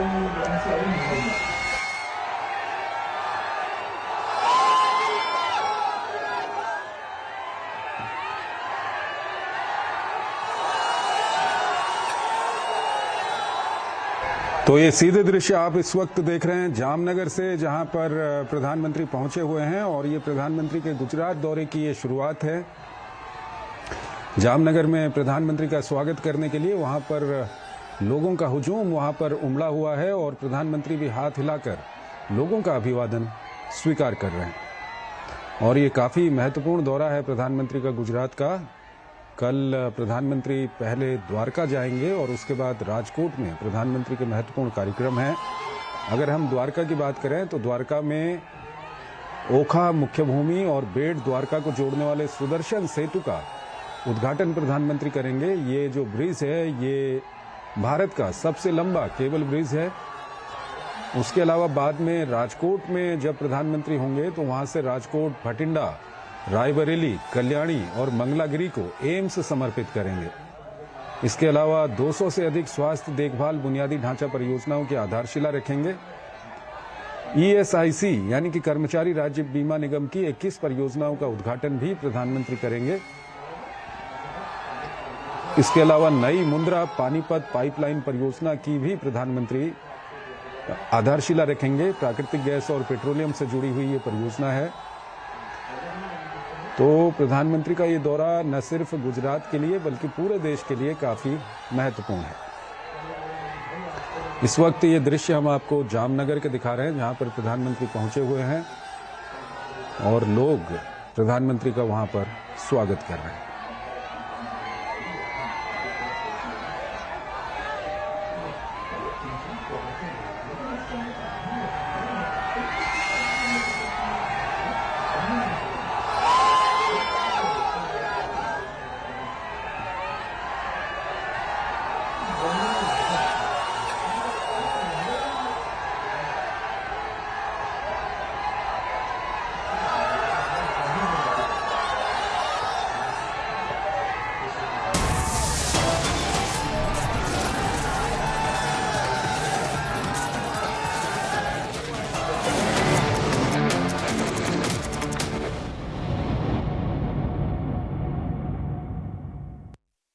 उनके जो आसपास के इर्द गिर्द के लोग हैं कैसा बात करते हैं। मुझे तो भारत जोड़ो यात्रा में मैं जब नांदेड़ में चल रहा था तो मुझे हकारा गया है। मुझे एक उनके क्लोज व्यक्ति ने तो ये कहा है कि अरे पहले चल 10 किलो कम कर फिर जगह राहुल जी से मिलाऊंगा, पहले चल 10 किलो कम कर फिर जगह राहुल जी से मिलाऊंगा।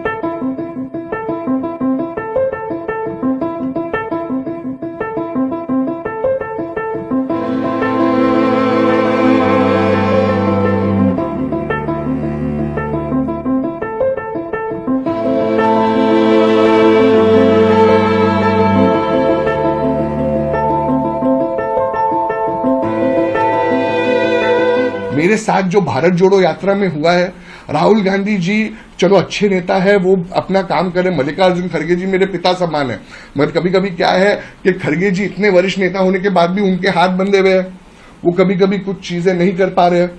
राहुल गांधी जी की जो टीम है उनके बाजू में, वो तो जितना पार्टी को खत्म करते जा रही है उन्होंने तो लगता है सामने वाली पार्टी से सुपारी ले ली है कि हम खत्म कर देंगे पार्टी को। हम जब चलने की कोशिश करें तो उनके जो आसपास के इर्द गिर्द के लोग हैं कैसा बात करते हैं।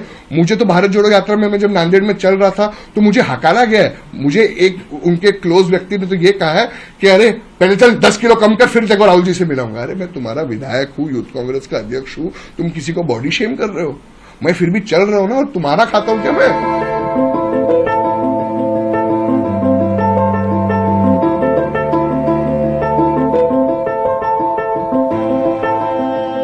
जब मेरे पिताजी भी एनसीपी में गए तब भी मैंने आप सब मीडिया वालों दोस्तों को भी कहा था कि मैं कांग्रेस पार्टी में हूं। उसके बावजूद मुझ पे ये एक स्टेप मेरे अगेंस्ट लिया गया है। मुझे सीनियर लीडर्स का भी फोन आया, दिल्ली से फोन आया, और दिल्ली से फोन आया, मुझे कहा गया कि नहीं आपने जो स्टेप लिया है कांग्रेस पार्टी में रहने का वो बहुत ही अच्छा स्टेप है। ये सब होने के बाद आप सबको पता है कि कल एक न्यूज आई जिसमें मुझे मुंबई प्रदेश युवक कांग्रेस के पद से हटाया गया। ये बहुत ही दुर्भाग्यपूर्ण है क्योंकि ये जो एक पद मुझे मिला है, मुझे कोई नॉमिनेशन द्वारा नहीं मिला है, ना कि मैंने कोई लीडर के लिए, जैसे मैंने ट्वीट भी किया कि मैंने कोई यस मैन नहीं बना हूं या मैंने कोई जी हुजूरी नहीं कही है कोई लीडर के लिए। मुझे ये सब करना नहीं था। मैंने हमेशा कहा था कि मैं कांग्रेस पार्टी में ही रहूंगा, पर अगर कांग्रेस पार्टी को हमारी वैल्यू नहीं है तो ये दुर्भाग्यपूर्ण है। हमेशा कांग्रेस पार्टी बात करती है माइनॉरिटीज की, बात करती है कि नहीं हम माइनॉरिटीज के साथ है, मगर जो माइनॉरिटीज के साथ कांग्रेस पार्टी में हो रहा है उसके बारे में मैं थोड़ी स्पष्टता से आपको आज कहना चाहूंगा। जो मुझ पे बीती है, मेरे दोस्तों पे बीती है।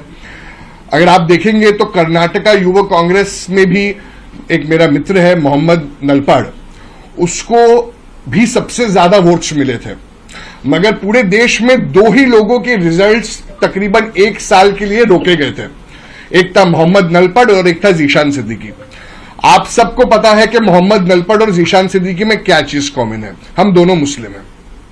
हमारे इलेक्शंस के बाद भी बहुत लोगों के चुनाव हो गए और उनका डिक्लेयर हो गया, मगर मेरा और मोहम्मद का डिक्लेयर नहीं हुआ। तो हमने ये भी पूछा कि क्या यही रीजन है कि हम मुस्लिम हैं, हमारे जो पोस्ट है वो हमें नहीं मिल रही है कि हम मुस्लिम हैं। कांग्रेस पार्टी हमेशा कहती है कि हम मुस्लिमों के साथ है।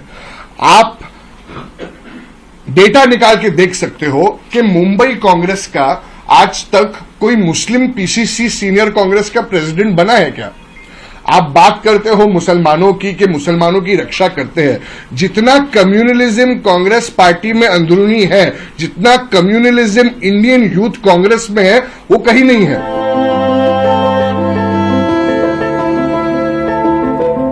Today, Zishan Siddiqui has spilled out the beans which was told by me 6-7 years ago, that Congress is the most anti-Muslim party.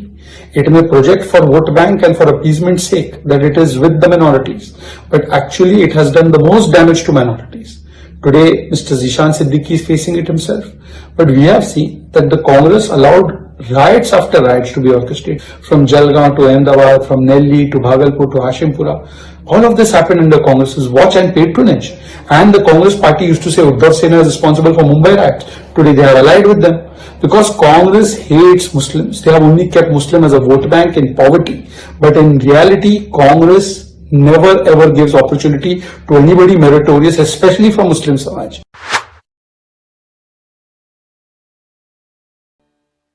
Ladies and gentlemen, it gives me great pleasure to proudly share with you that Prime Minister Narendra Modi has agreed to be the chief guest to deliver the chief keynote address at the annual summit of the Republic Media Network.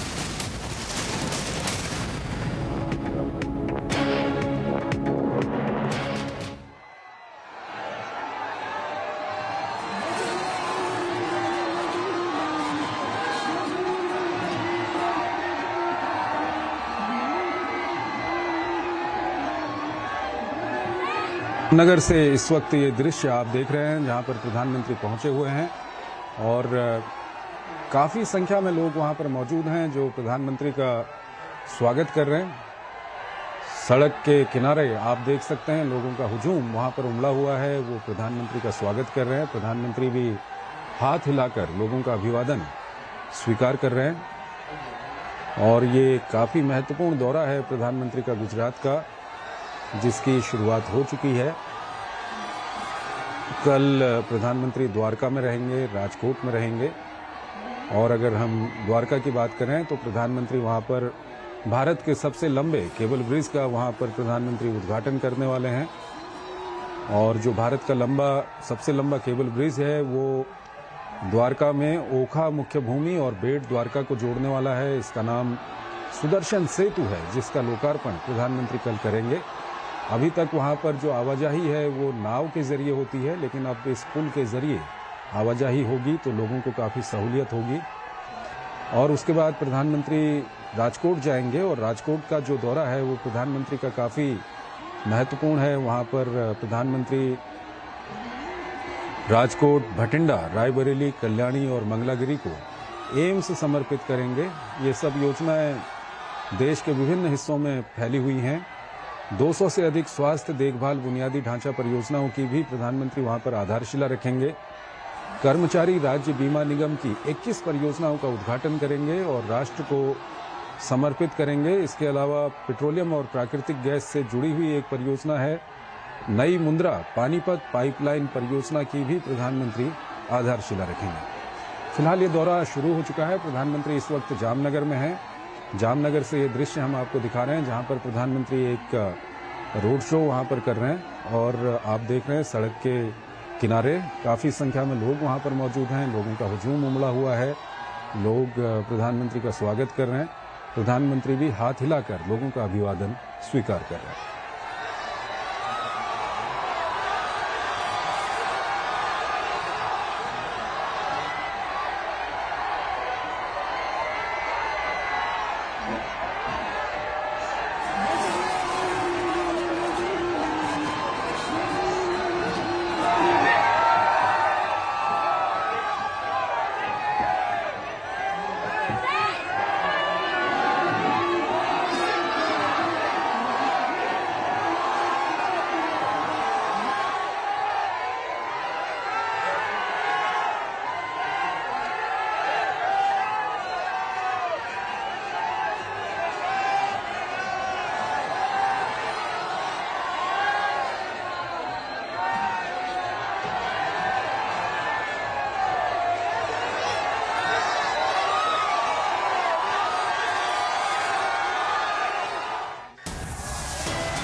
$15,000 placements in 2022-23. At Amity, we are committed to nurturing passionate, hardworking and proactive professionals. Unleashing the entrepreneurial spirit, side hustle ideas for Gen Z. Ever heard of dropshipping? It's a fantastic way to start an online retail business without the hassle of managing inventory. With dropshipping, you can sell products directly to customers without stocking them yourself. If you have a way with words, freelance writing might be your calling. Many businesses are on the lookout for talented writers to create content for their websites, blogs, and social media platforms. With the rise of social media, there's a growing demand for engaging digital content. Whether it's creating videos, graphics, or written content, there's no shortage of opportunities in the world of content creation. Are you a talented artist or designer? Consider selling your creations online through platforms like Etsy or setting up your own online store. Your unique creations could find a market among Gen Z and beyond. If you have a knack for technology, consider offering tech support services, building websites, or developing mobile apps. The tech industry is booming, and there's no shortage of demand for tech-savvy individuals. With the shift towards online learning, virtual tutoring has become increasingly popular. If you excel in a particular subject, consider offering tutoring services to students in need of extra help. Are you passionate about fitness? Consider becoming a personal trainer or offering virtual fitness classes. With the growing interest in health and wellness, there's a high demand for fitness-related services. If you're a social media whiz, consider offering social media management services to businesses.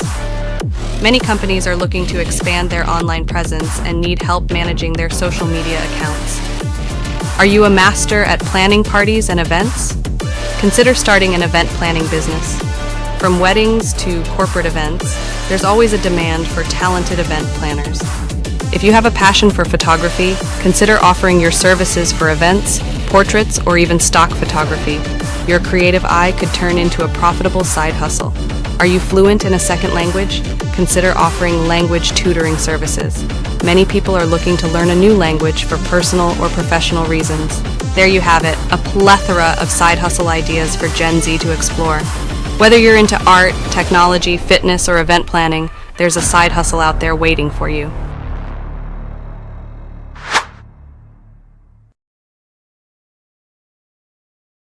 Brace yourselves for a revolutionary leap into the world of news with the Republic World app. This is not just an app, viewers.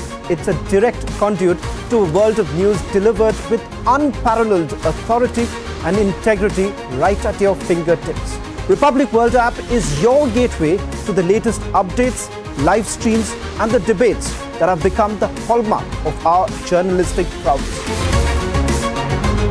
Download Republic World app, available on Google Play Store and Apple App Store.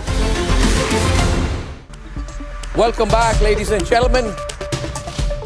And it's 2024 time. It's time for the nation's sharpest opinion. The INDI as an alliance is not over. It's not yet fully over. In my view, it is in disarray. It is certainly weak. It is certainly lacking sheen. And the question on the ability for the INDI to take on the NDA is my focus today. My focus is whether a new kind of INDI is shaping up. One in which the Congress party, which was seen as the ringleader of this alliance, the fulcrum, however weak at the start, frantically organizing meetings after making a total hash of the alliance, seems to have changed line and adopted a new approach. A new approach which I don't think can be dissociated from Rahul Gandhi's luxury coach yatra failing and his spring season in England, his England yatra beginning. Because after Rahul has jetted off, we are seeing a different Congress. A Congress which may be in touch with the reality that they cannot be settling terms for the INDI Alliance because their allies are much stronger than them, because their allies have grassroots leaders and they don't. And in that fundamental realization, the Congress seems to be taking an approach that we will take whatever little we get instead of hardballing things. So when an Akhilesh throws half the seats of the Congress's demand, gives them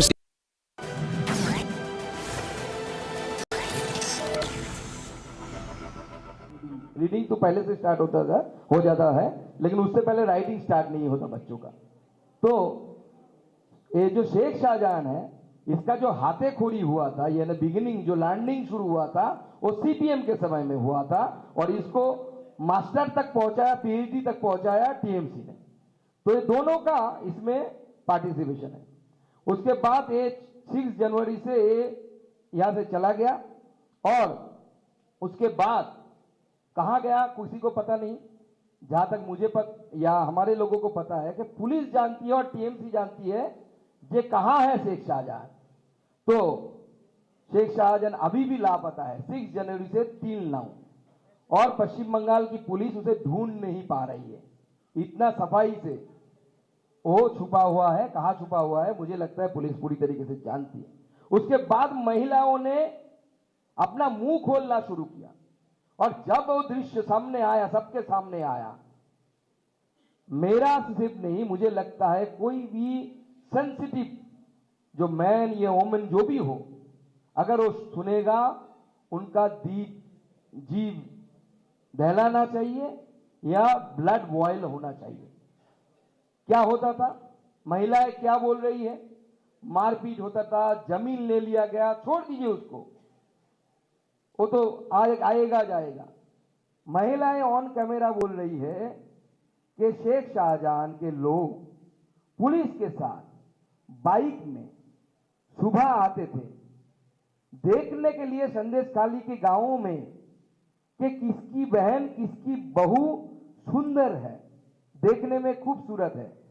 उसका recce होता था बाकायदा।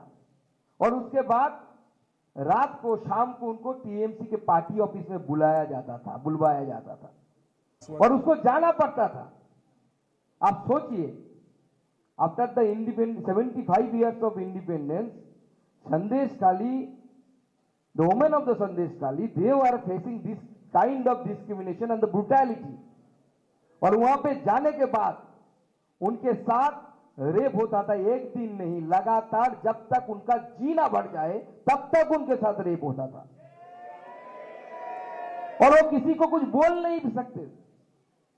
मुझे लगा और मुझे लगता है कोई भी सेंसिटिव व्यक्ति को लगेगा कि मेरे घर में भी मेरे बेटियां हैं, मेरे धर्मपत्नी जी है, मेरे माँ है, अगर इस वक्त मैंने मुंह ना खोला तो इतिहास मुझे कभी नहीं माफ करेगा।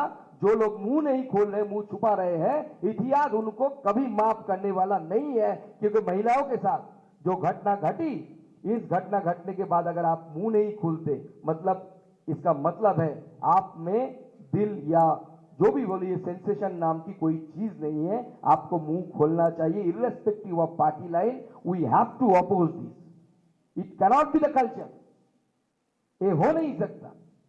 और जिस तरीके से महिलाएं एक के बाद एक, शेख शाहजहां, उनके भाई उनके साथ जो साथी है शिबू हाजरा, उत्तम सरदार, उनके खिलाफ ये बार बार कैमरे के सामने बोलने लगे।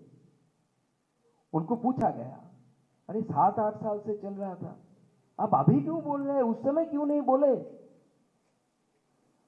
तो महिलाओं ने बोला, जो हमारे ऑपोजिशन पार्टीज है या टीएमसी, लेफ्ट, सब जो मुंह बंद करके बैठे हुए हैं, वो बोल रहे हैं आप इतने दिनों तक बोले नहीं, क्यों नहीं बोले? महिलाएं कंप्लेन करने के लिए थाने में जाती थी, पुलिस से उनको बोला जाता था जो भी हुआ आप भाईजान के पास जाइए और उसको निपट लीजिए, मतलब इसको सल्टा लीजिए।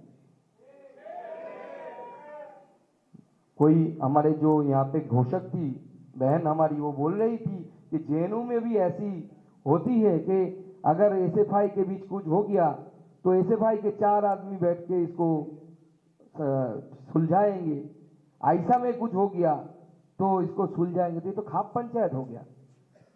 और इतने पढ़ने के बाद अगर आप खाप पंचायत में जाने लगे तो आपकी एजुकेशन पे तो मुझे लगता है सबको क्वेश्चन करना चाहिए, जो लोग ऐसे खाप पंचायत बैठाते रहे। इनके एजुकेशन का क्या है? तो आपका एमफिल का क्या दाम है, क्या एमए का दाम है, क्या एमएससी, क्या इसका कीमत क्या है? तो इस तरीके से महिलाओं के साथ एक के बाद एक घटनाएं घटती है।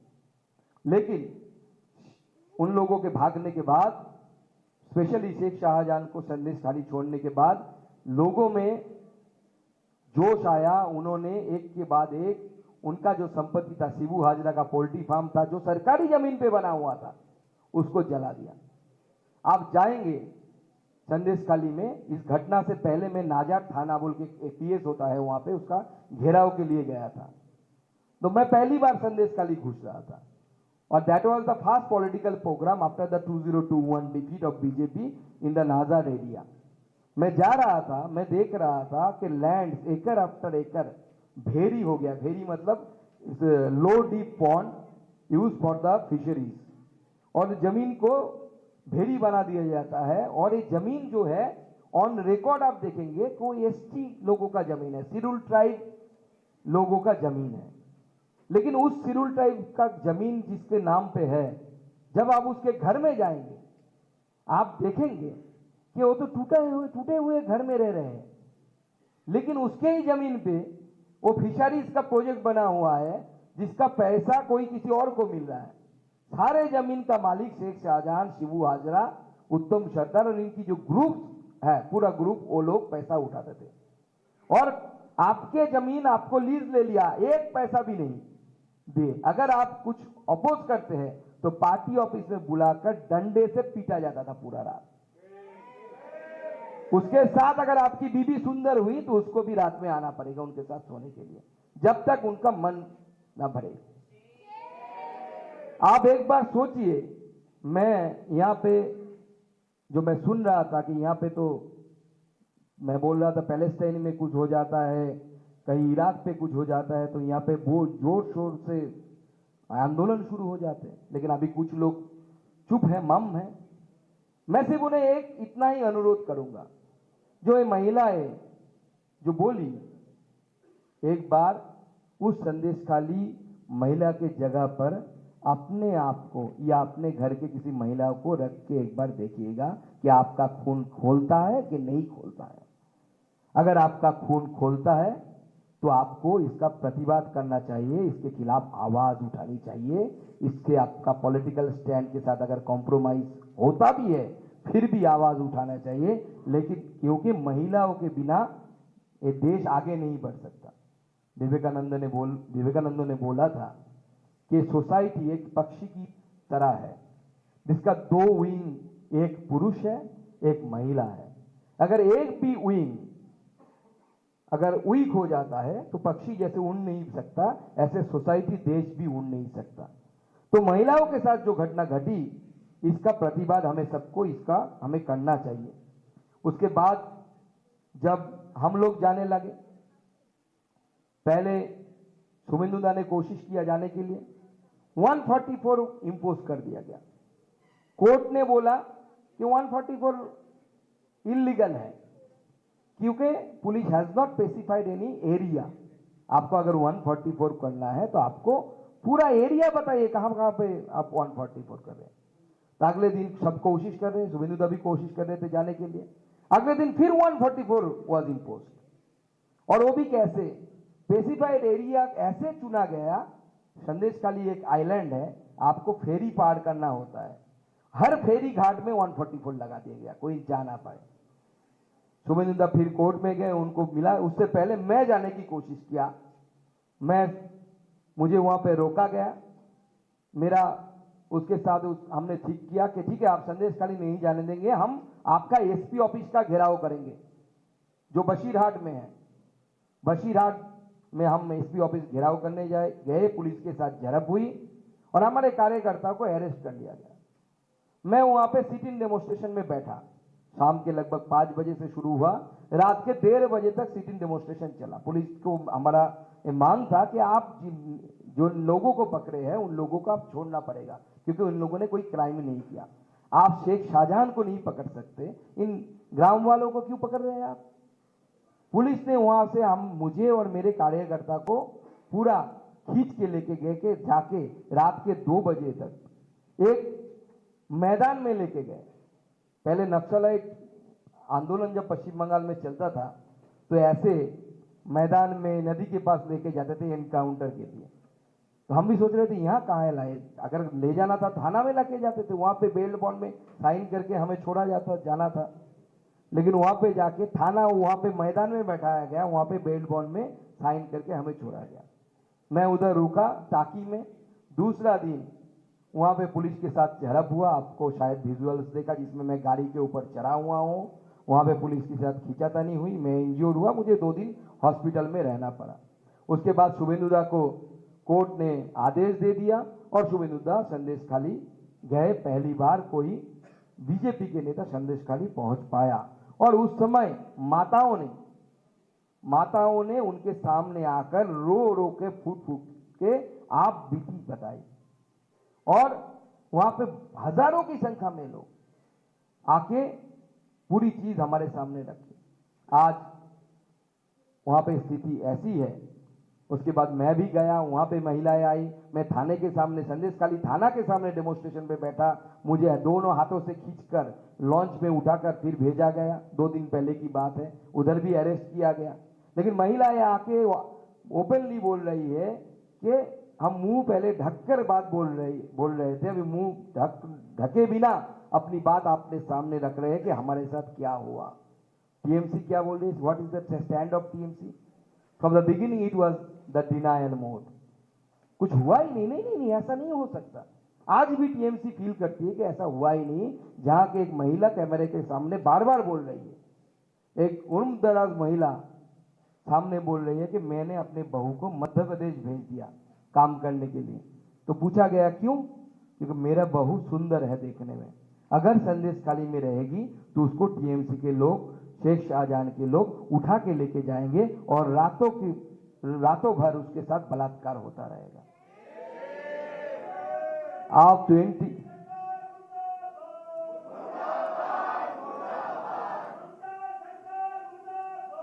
मुर्दाबाद मुर्दाबाद।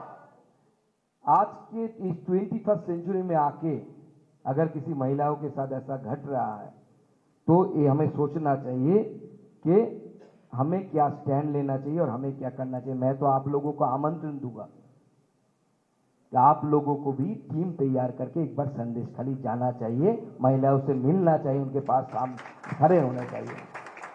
मैं आपको न्योता देता हूँ, आइए आप टीम बनाइए, एबीवी की टीम आइए, आप वहां पे जाइए, महिलाओं के साथ बात करिए और जानिए क्या हुआ। आज फिर से 144, हर रोज 144 इंपोज हो रहा है, हर रोज। और पुलिस जाके घर घर में जाके बोल रही है कि if you have any complaint, please talk to us, don't talk to political leaders. और जब भी पुलिस वहां पे घुस रही है, महिलाएं जूता लेके, झाड़ू लेके, लकड़ी लेके आ रही है, सामने आके पुलिस का विरोध कर रही है। कल 4 लोगों को गिरफ्तार कर लिया गया, उसमें 2 स्टूडेंट था जिनका उम्र 20 साल था, जो एग्जाम दे रहे थे क्लास 2 का, पश्चिम बंगाल सरकार का जो बोर्ड है उसका एग्जाम चल रहा था, उसको अरेस्ट किया गया। महिलाओं ने प्रोटेस्ट किया, फुलमोनी भुइया नाम की एक महिला के ऊपर से पुलिस ने गाड़ी चलवा दी पैर के ऊपर से, उसका पैर टूट गया। This is the amount of atrocities and the brutality police as well as the TMC is doing over the women of Sandeshkhali. So I think कि ऐसा समय आ गया है, हमें इसके बारे में बात करना चाहिए। और अभी तक हमारे सबसे चिंताजनक बात यही है, क्योंकि हम महिलाओं को मानते हैं कि ममता की मूर्ति है और हमारे मुख्यमंत्री की नाम तो ममता है, तो हम सोचे कि डबल डोज होगा, ज्यादा ममता होगी उनमें। लेकिन Mamata Banerjee inside the assembly वो क्या बोल रहे हैं, शाहजहां ने कुछ नहीं किया, शेख शाहजहां ने कुछ नहीं किया। आप सोच सकते हैं कि महिला मुख्यमंत्री होने के बावजूद अगर महिलाओं के ऊपर ऐसा अत्याचार हो रहा है, उसके बाद अगर एक महिला मुख्यमंत्री ऐसी बोलती है तो उस महिलाओं के ऊपर क्या बीतती है जो महिला के ऊपर ऐसा करना। बहुत सारे कमीशन जा चुके हैं, 2 कमीशन, महिला कमीशन और एसटी कमीशन, वहां पे प्रेसिडेंट रूल की रिपोर्ट लेकर महामहिम राष्ट्रपति तक पहुंचा, लेकिन आज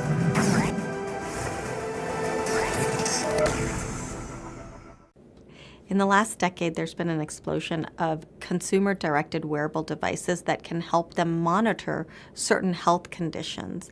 And while that explosion of technology is great and that interest is great on the patient side and the clinician side, we need to understand more of how to really utilize it clinically to make the best use for the patient, but also to help the clinician make decisions that'll help improve the life of the patient.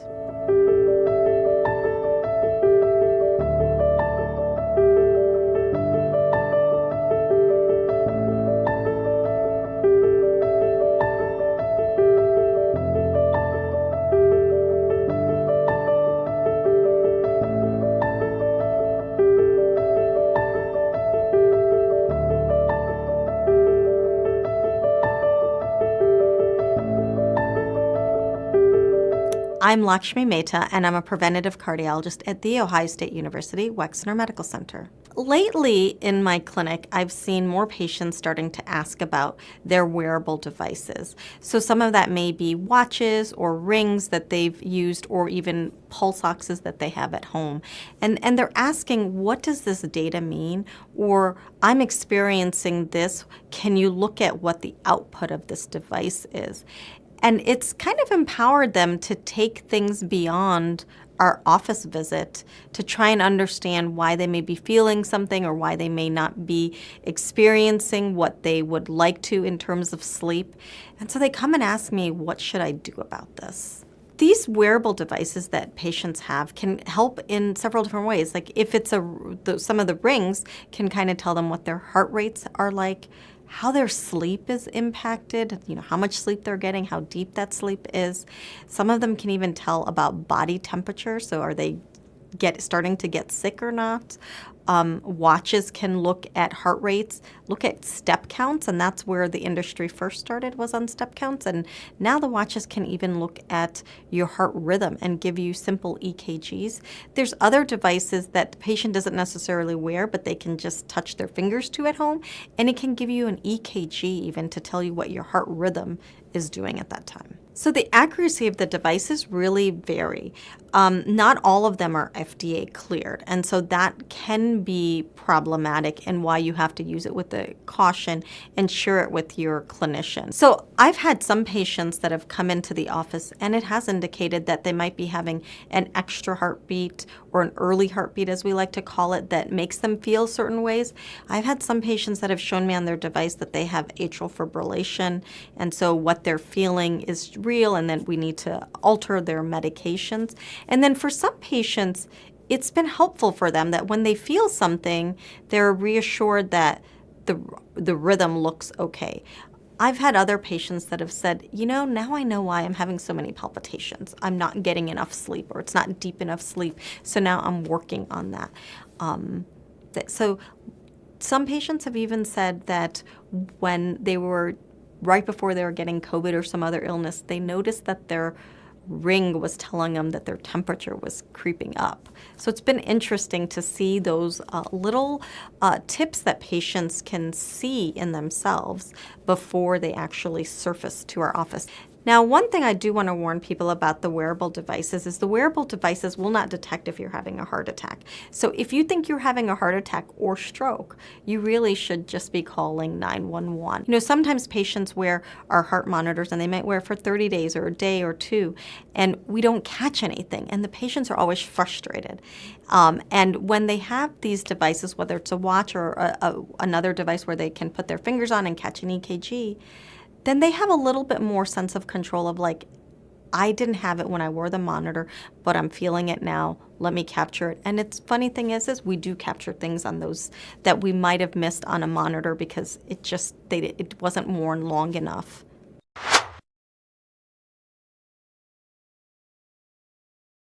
I am very, very happy to announce that Niva Bhupa Health Insurance has come on board as Republic TV's studio partner. Niva Bhupa Health Insurance is the fastest growing company among standalone health insurance players in India. It has also provided health insurance coverage to 1.1 crore people in India and settled over 15 lakh claims, processing one claim every 60 seconds. So we are delighted to be partnering with them.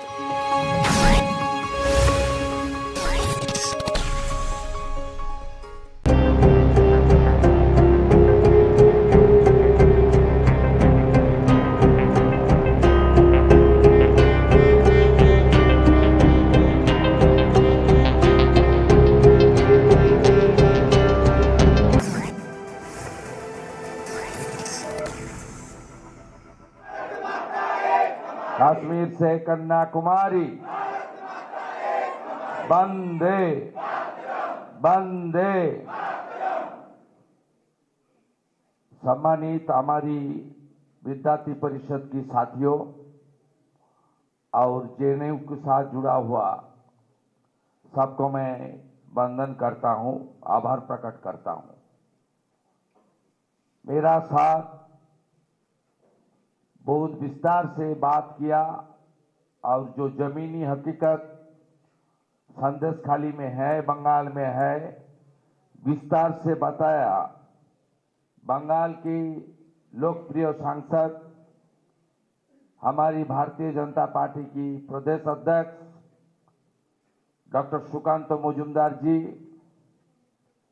मंच पर आसीन professor Pranab जी, जिन्होंने school of social science JNU का मानवर अध्यापक है, हमारी बहन उन्नति जी, एबीवीपी नेशनल एग्जीक्यूटिव मेंबर, हमारी बहन देविका जी, एबीवीपी जेएनयू विभाग छात्र प्रमुख, सम्मानित मंच और पत्रकार मित्रों। अब सबको मालूम है, सुकांतो जी बहुत विस्तार से बताया किस तरीके से संदेशखाली जल रहा है। संदेशखाली का जो मातृशक्ति, उसके ऊपर किस तरीके से पिछले 10-12 साल से जुल्म, अत्याचार और फिजिकल टॉर्चर हुआ, सब विस्तार से बता दिया। साथ साथ बंगाल की जो भ्रष्टाचारी सरकार है, उस सरकार का हर क्षेत्र में करप्शन और जो चल रहा है बंगाल में, education scam, recruitment scam, ration scam, गाय तस्करी, कोल एंड सैंड स्मगलिंग, पूरा के पूरा ये सब आप लोग को पता भी है। सुकांतो जी फिर एक बार बता दिया। अब सबको मालूम है, इसका शुरुआत लेफ्ट फ्रंट ने किया, communist party Marxist. Communist party Marxist का रिजीम में आरएसएस का स्वयं सेवक से लेकर विश्व हिंदू परिषद का साथ जुड़ा हुआ देशभक्त से लेकर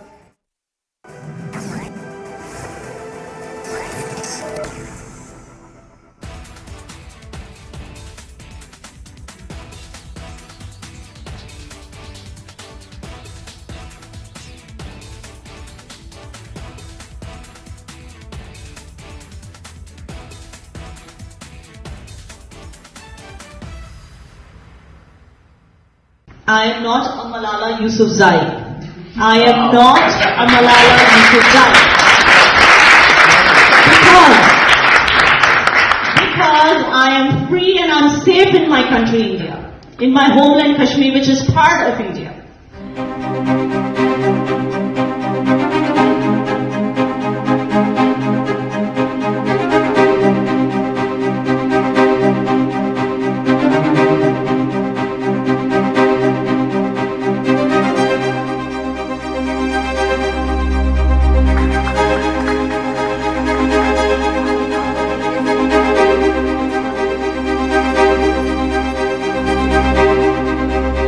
I am not a Malala Yousafzai. I am not a Malala Yousafzai. Because I am free and I'm safe in my country, India. In my homeland, Kashmir, which is part of India. I will never need to run away from my homeland and seek refuge in your country, honorable MPs.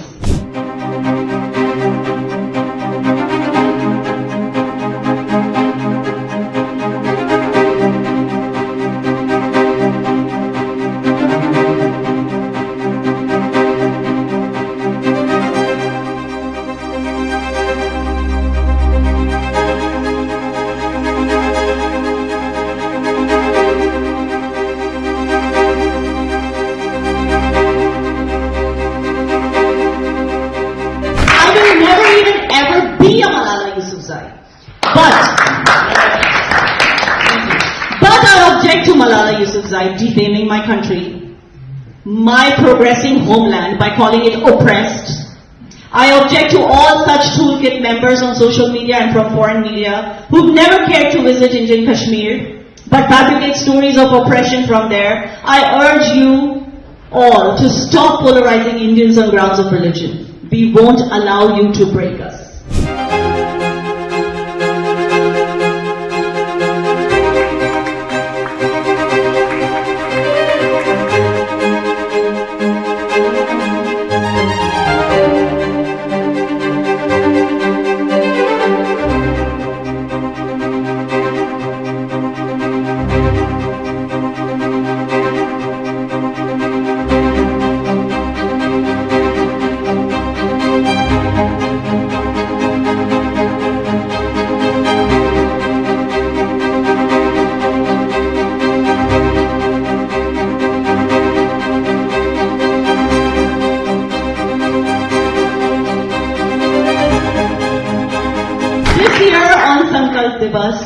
All I hope for is that our perpetrators living in UK and Pakistan will stop maligning my country in international media, on international human rights forums.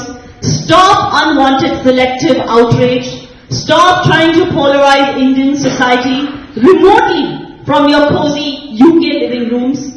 Thousands of Kashmiri mothers have lost their sons already because of this dark hole of terrorism. Stop coming after us. Let my Kashmiri community live in peace. Thank you and Jai Hind.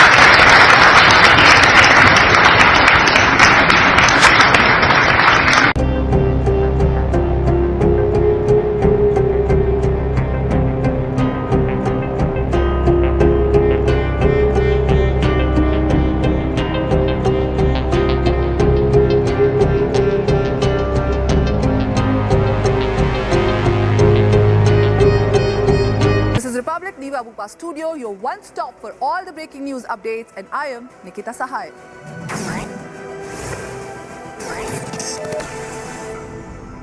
I am very, very happy to announce that Niva Bopa Health Insurance has come on board as Republic TV's studio model. Niva Bupa Health Insurance is the fastest growing company among standalone health insurance players in India. It has also provided health insurance coverage to 1.1 crore people in India and settled over 15 lakh claims, processing one claim every 60 seconds. So we are delighted to be partnering with them.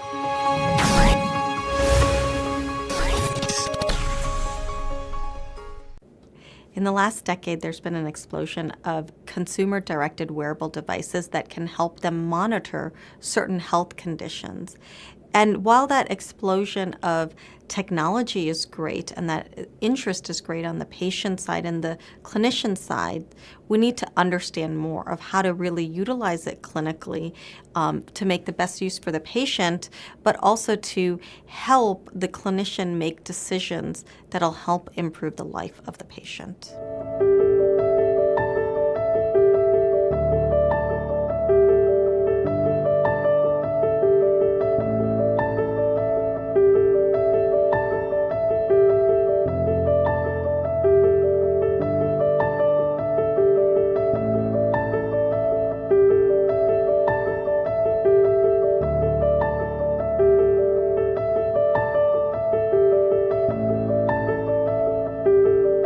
I'm Lakshmi Mehta, and I'm a preventative cardiologist at The Ohio State University Wexner Medical Center. Lately in my clinic, I've seen more patients starting to ask about their wearable devices. So some of that may be watches or rings that they've used or even pulse oxes that they have at home.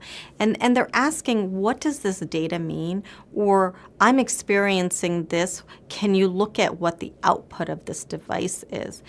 And it's kind of empowered them to take things beyond our office visit to try and understand why they may be feeling something or why they may not be experiencing what they would like to in terms of sleep. And so they come and ask me, what should I do about this? These wearable devices that patients have can help in several different ways. Like if it's some of the rings can kind of tell them what their heart rates are like, how their sleep is impacted, how much sleep they're getting, how deep that sleep is. Some of them can even tell about body temperature, so are they starting to get sick or not. Watches can look at heart rates, look at step counts, and that's where the industry first started, was on step counts. And now the watches can even look at your heart rhythm and give you simple EKGs. There's other devices that the patient doesn't necessarily wear, but they can just touch their fingers to at home, and it can give you an EKG even to tell you what your heart rhythm is doing at that time. So the accuracy of the devices really vary. Not all of them are FDA cleared, and so that can be problematic and why you have to use it with the caution and share it with your clinician. So I've had some patients that have come into the office and it has indicated that they might be having an extra heartbeat or an early heartbeat, as we like to call it, that makes them feel certain ways. I've had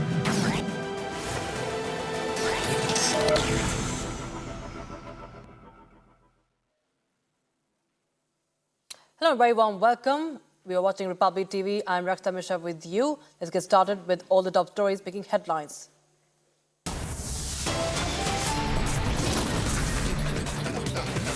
Stand by for Republic Media Network's annual summit on the 7th of March in the national capital.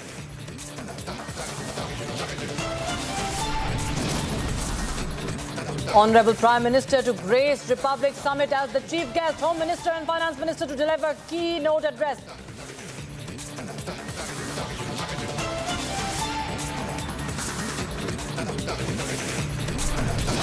Showdown in Shandesh Khali as locals confront TMC leaders over extortion and land grabbing.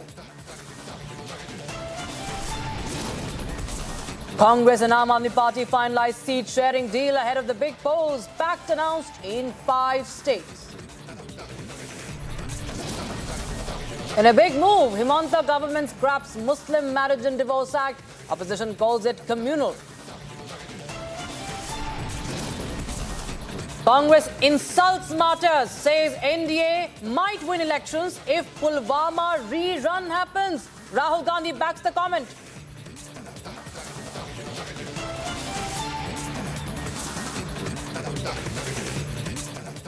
The Assam cabinet has taken the first step towards the introduction of the Uniform Civil Code, scrapping the outdated Assam Muslim Marriage and Divorce Registration Act of 1935, with Uttarakhand adopting the UCC recently.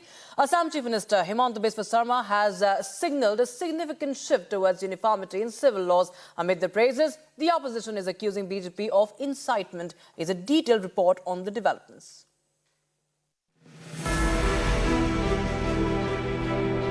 Assam's cabinet has taken the first big step towards introducing Uniform Civil Code. The government scrapped the Muslim Marriage and Divorce Registration Act 1935. The move comes less than 3 weeks after Uttarakhand passed the Uniform Civil Code. The state cabinet meet, chaired by CM Himanta, approved the Assam Repealing Ordinance 2024, repealing the British-era Marriage and Divorce Act.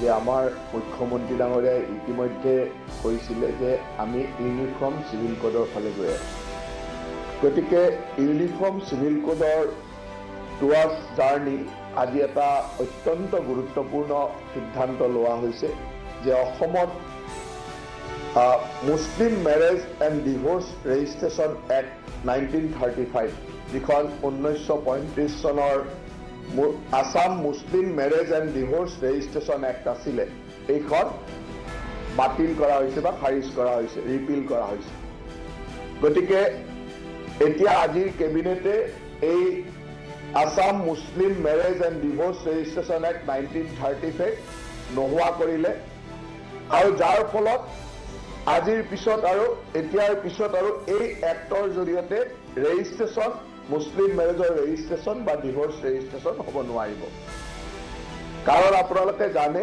যে ইয়াৰ আমাৰ special ম্যাৰেজ act আছে গতিকে সকলো বিবাহ আমি special ম্যাৰেজ এক্টৰ জৰিয়তে হোৱাটো বিচাৰিছো আৰু ব্ৰিটিছৰ দিনৰ পৰা চলি অহা ইমান আওপুৰণি এখন এক্ট যেটো এক্টৰ প্ৰয়োজন আজিৰ সমাজ ব্যৱস্থাত নাই বুলি আমাৰ অসম চৰকাৰে বিবেচনা কৰে আৰু এইটোৰ জৰিয়তে বহু ক্ষেত্ৰত আমি আন্ডাৰেজ বা বয়সৰ তলতো বিয়া হোৱা বা ৰেজিষ্ট্ৰেশ্যন কৰা আমি দেখিবলৈ পাইছিলোঁ যাৰ জৰিয়তে আমি 21 বছৰৰ তলৰ ল'ৰাৰ বা 18 বছৰৰ তলৰ ছোৱালীৰ যিটো বিবাহ এই বিবাহটো যাতে চাইল্ড মেৰেজ যেটো চাইল্ড মেৰেজ আমি যাতে সম্পূৰ্ণৰূপে নিষিদ্ধ কৰিব Ministers have reacted to this decision, accusing the BJP of trying to instigate Muslims through this action.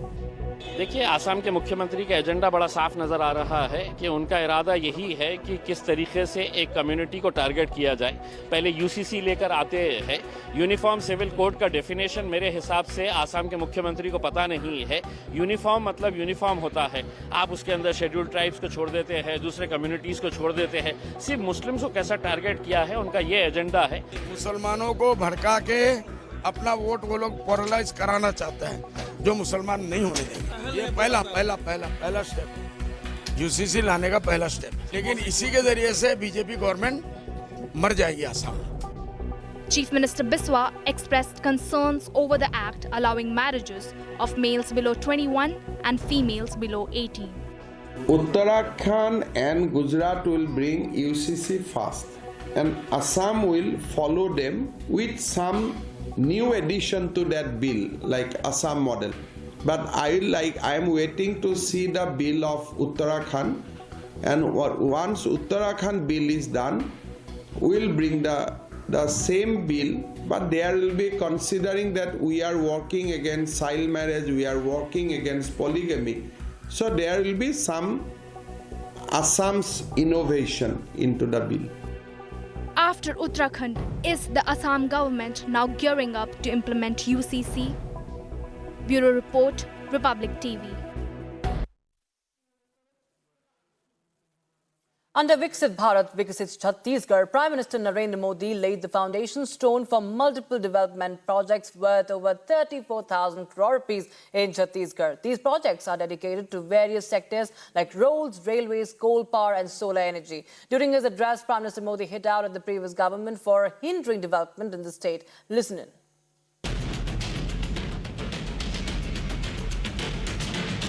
Chhattisgarh के लाखों किसानों को 2 वर्ष का बकाया बोनस दिया जा चुका है। चुनाव के समय मैंने तेंदुपत्ता संग्राहकों के पैसे बढ़ाने की भी गारंटी दी थी। डबल इंजन सरकार ने ये गारंटी भी पूरी कर दी है। पहले की कांग्रेस सरकार गरीबों के घर बनाने से भी रोक रही थी, रोड़े अटका रही थी। अब भाजपा सरकार गरीबों के घर बनाने के लिए तेजी से काम कर दिया है।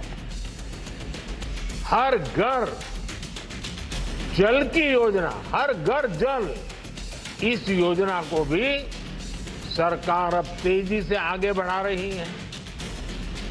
पीएससी परीक्षा में हुई गड़बड़ियों की जांच का भी आदेश दे दिया गया है।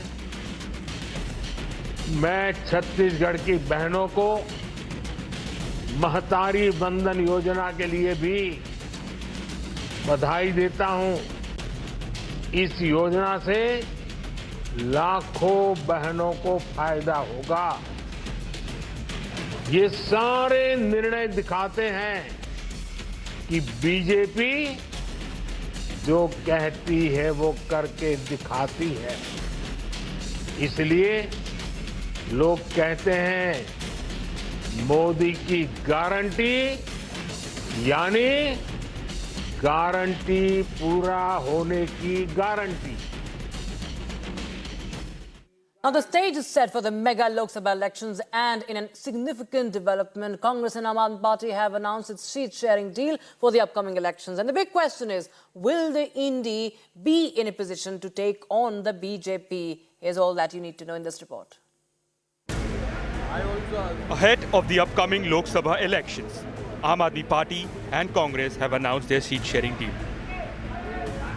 Congress General Secretary and MP Mukul Wasnik announced the seat-sharing formula. Delhi Lok Sabha में 7 सीटें हैं। आम आदमी पार्टी 4 पे लड़ेगी। वो 4 सीटें नई दिल्ली, वेस्ट दिल्ली, साउथ दिल्ली और ईस्ट दिल्ली। कांग्रेस पार्टी 3 सीटों पर दिल्ली में चुनाव लड़ेगी, चांदनी चौक, नॉर्थ ईस्ट और north west. And added that both parties will campaign together. In Delhi, Congress will contest on North East, Chandni Chowk and North West seats, while AAP will fight for the New Delhi, West Delhi, South Delhi and the East Delhi seats. India alliance का हिस्सा होने के नाते हमने पहले भी कहा था, जो हमारे पार्टी हाईकमान का आदेश होगा, दिल्ली का कांग्रेस का कार्यकर्ता उसको फॉलो करेगा. मजबूती के साथ हम दिल्ली की 7 सीटों के ऊपर काम करेंगे, चुनाव लड़ेंगे, चुनाव लड़वाएंगे और इसके सुखद परिणाम जो है वो आने वाले दिनों में मिलेंगे. The INDI Alliance is confident their pact will yield positive results. Aam Aadmi Party said the country needs an honest and strong alternate, and the alliance will contest this election keeping in mind the interest of the nation. गठबंधन में आने का उद्देश्य मैं एक बार फिर से आप सबके समक्ष रखना चाहता हूं कि देश इंपॉर्टेंट है, पार्टी हमेशा सेकेंडरी है. इस चुनाव को हम इस तरीके से नहीं लड़ेंगे कि ये कांग्रेस यहां से लड़ेगी, आम आदमी पार्टी यहां से लड़ेगी. इस चुनाव को इंडिया लड़ेगी. In Gujarat, Congress will contest 24 seats, while AAP will fight on Bhavnagar and Barot seats. Delhi के अंदर आम आदमी पार्टी 4 सीटें लड़ेगी, कांग्रेस 3 सीटें लड़ेगी. हरियाणा के अंदर आम आदमी पार्टी 1 सीट लड़ेगी, बाकी सीटें कांग्रेस लड़ेगी. गुजरात के अंदर आम आदमी पार्टी 2 सीटें लड़ेगी, भावनगर और भरूच, बाकी सीटें कांग्रेस लड़ेगी. चंडीगढ़ और गोवा की सीटों पे जो हमारी चर्चा हुई उसमें वो सारी सीटें कांग्रेस लड़ेगी, आम आदमी पार्टी वहाँ नहीं लड़ेगी. पंजाब में हम दोनों इंडिपेंडेंटली आम आदमी पार्टी और कांग्रेस दोनों लड़ेंगे. AAP leader and Delhi Minister Atishi is confident that the INDI Alliance will win the elections. लेकिन आम आदमी पार्टी शुरू से ये स्पष्ट करती आई है कि हम इंडिया गठबंधन का हिस्सा हैं और हम साथ में ही चुनाव लड़ेंगे. आज फाइनली इंडिया गठबंधन में एक मल्टीपल स्टेट्स की सीट शेयरिंग की घोषणा हुई है, जिसमें दिल्ली, जिसमें हरियाणा, जिसमें गुजरात, जिसमें चंडीगढ़, जिसमें गोवा शामिल है। और मुझे खुशी है इस बात की कि इंडिया गठबंधन इन सारे राज्यों में मजबूती से चुनाव लड़ेगा। BJP called the alliance a Thakbandhan and said that the nation is with PM Modi. This is not Gathbandhan, this is actually Thakbandhan. Imagine that this is not an alliance of convenience, alliance of corruption, alliance of contradiction. In Punjab, you are abusing each other, and in Delhi, you are going to fight with each other. What a confusion and contradictory status. देखिए, पंजाब में या दिल्ली में ये जो मर्जी गणित लगा लें, गणित मैंने आपके आगे पढ़ दिया है कि पहली बात तो जहाँ जहाँ सीट शेयरिंग इन्होंने घोषणा की है वहाँ पर इनका गणित भी फेल है, नंबर 1। नंबर 2, चुनाव गणित नहीं रसायन है, और वो रसायन दिलों का रसायन है। भ्रष्टाचारी का मुकाबला सेवादारों के साथ है। ये सारे दल एक चीज मानते हैं कि आज देश में जो माहौल है, नरेंद्र मोदी जी के नेतृत्व के साथ वो माहौल है, आशीर्वाद है, और जिस प्रकार से काम हुए हैं पिछले 10 सालों में, उसके सामने ये सारे राजनीतिक दल मानते हैं कि देश की जनता जो है उसने मन बना लिया है, मोदी जी और भारतीय जनता पार्टी को वोट देंगे। But the INDI Alliance is hopeful the seat sharing deal will help them win the elections. Meanwhile, the Congress has now expressed desire to join hands with the left in West Bengal. Now, this comes after alliance talks with Mamata fell apart. Here's a detailed report on the political developments in the state.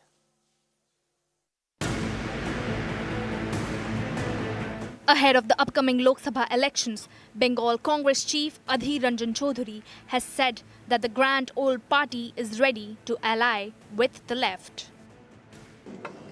सत्तारूढ़ party दुविधा में है।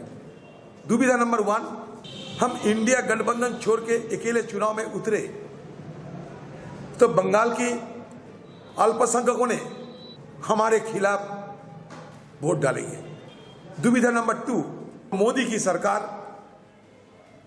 ED CBI के हमारे खिलाफ इस्तेमाल करना शुरू कर देंगे। TMC, on the other hand, has asked Congress to make its stand clear. अधीर चौधरी को सबसे पहले अपना स्टैंड क्लियर करना चाहिए। वो सीपीएम का साथ मिलके, आईएसएफ का साथ मिलके यहाँ पर बीजेपी को ऑक्सीजन देने में लगे हुए हैं। तो अधीर चौधरी को सबसे पहले अपना स्टैंड क्लियर करना चाहिए कि वो बीजेपी के खिलाफ है कि बीजेपी पे ऑक्सीजन देने में आने वाला दिन में भी लगे रहेंगे। Adhir Chaudhary's comments come after Congress confirmed discussions with Trinamool Congress on seat sharing in the state. TMC के साथ हमारे दरवाजे हमेशा के लिए खुले थे। हम बातचीत कर रहे हैं, हम आज भी चाहते हैं, क्योंकि टीएमसी ने भी कहा है, ममता बनर्जी ने भी कहा है कि मैं इंडिया गठबंधन को मजबूत करना चाहती हूं। मुझे बीजेपी हराने का पहला सबसे महत्वपूर्ण मकसद, सर्वोपरि मकसद, एक ही मकसद बीजेपी को हराना है। वो भी कांग्रेस का ही रवैया है, कांग्रेस की रणनीति है, कांग्रेस का मकसद वही है। Can a confused Congress put up a united fight? Bureau Report, Republic TV.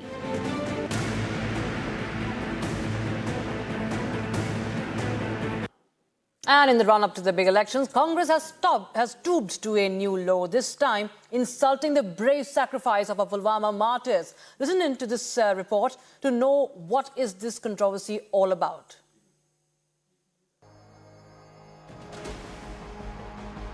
With months ahead of the big polls, heated face-offs and mega controversies have come to dominate the political discourse.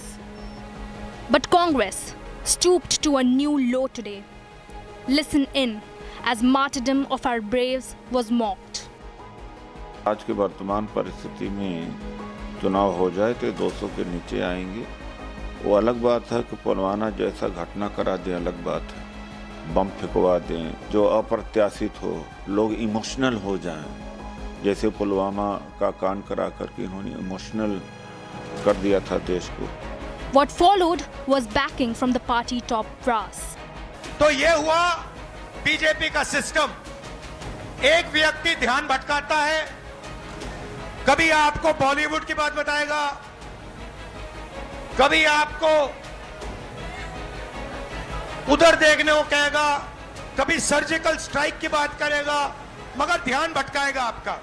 But this is not the first time. Pulwama में जो हुआ तो कुछ तो जवाब आना चाहिए। जवाब नहीं आएगा क्योंकि मिनिमम गवर्नेंस मैक्सिमम चुप्पी, मिनिमम गवर्नेंस मैक्सिमम साइलेंस, यही तो सिद्धांत है सरकार का। सर्जिकल स्ट्राइक की बात करते हैं कि हमने इतने लोग मार गिराए, लेकिन प्रमाण कुछ नहीं, केवल झूठ का पुलिंदा से ये राज कर रहे हैं। On the floor of the House, even the Prime Minister has given it back to the Congress. Balakot की घटना आज भी लोगों के सामने स्पष्टीकरण नहीं हुई है। बालाकोट में क्या हुआ है? अगर हो सके तो आप बताइए।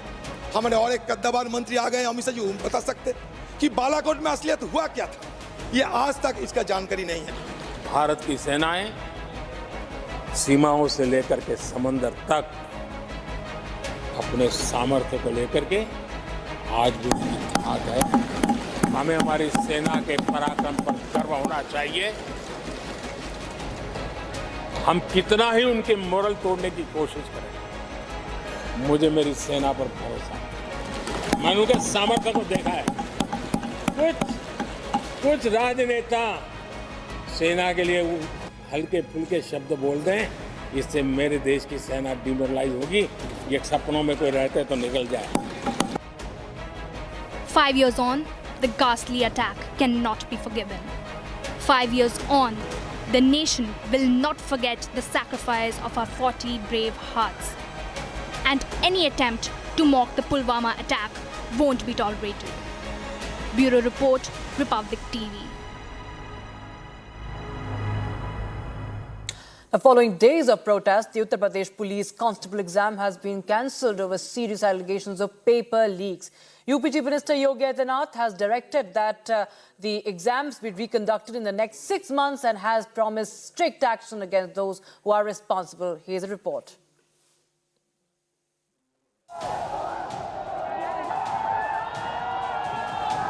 After years of unstoppable protests, Uttar Pradesh government announced the cancellation of police constable recruitment exam amid allegations of paper leak. Chief Minister Yogi Adityanath ordered a re-exam within 6 months. A wave of happiness emerged among the youth of Uttar Pradesh. The opposition has gone all guns blazing, with Samajwadi Party chief Akhilesh Yadav questioning the intent of UP government. ज़्यादातर Bharatiya Janata party की सरकार में वो paper leak हुए हैं। ये leak का खेल जो चला रही है सरकार, ये जानबूझ करके चला रही है। इनकी नियत नहीं है कि गरीब परिवार का बेटा नौकरी पा जाए। Other SP leaders also joined in to slam the Yogi government. देखिए, उत्तर प्रदेश में बीजेपी सरकार 2017 से लेकर अब तक कम से कम 20-22 परीक्षाओं में इनका पर्चा लीक हो गया है। अगर पर्चा लीक होने पर भारत रत्न मिलता तो अब तक मोदी जी योगी जी को भारत रत्न दे देते। आप सोचिए कि एक तरफ आज सरकार स्वीकार कर रही है कि पर्चा लीक हो गया, अभी भी समीक्षा अधिकारी में कह रहे हैं हम जांच कराएंगे। As the 48 lakh aspirants rejoice over the cancellation of UP constable exams, there is no end to politics over the police constable exam. Bureau Report, Republic TV. There has been an unstoppable women's uprising against Mamata's regime in Sandesh Khali, with mass rapes, land-grabbing allegations pouring in. Mamata-backed Shah Jahan Sheikh continues to be on the run. Take a look at the latest developments throughout the day.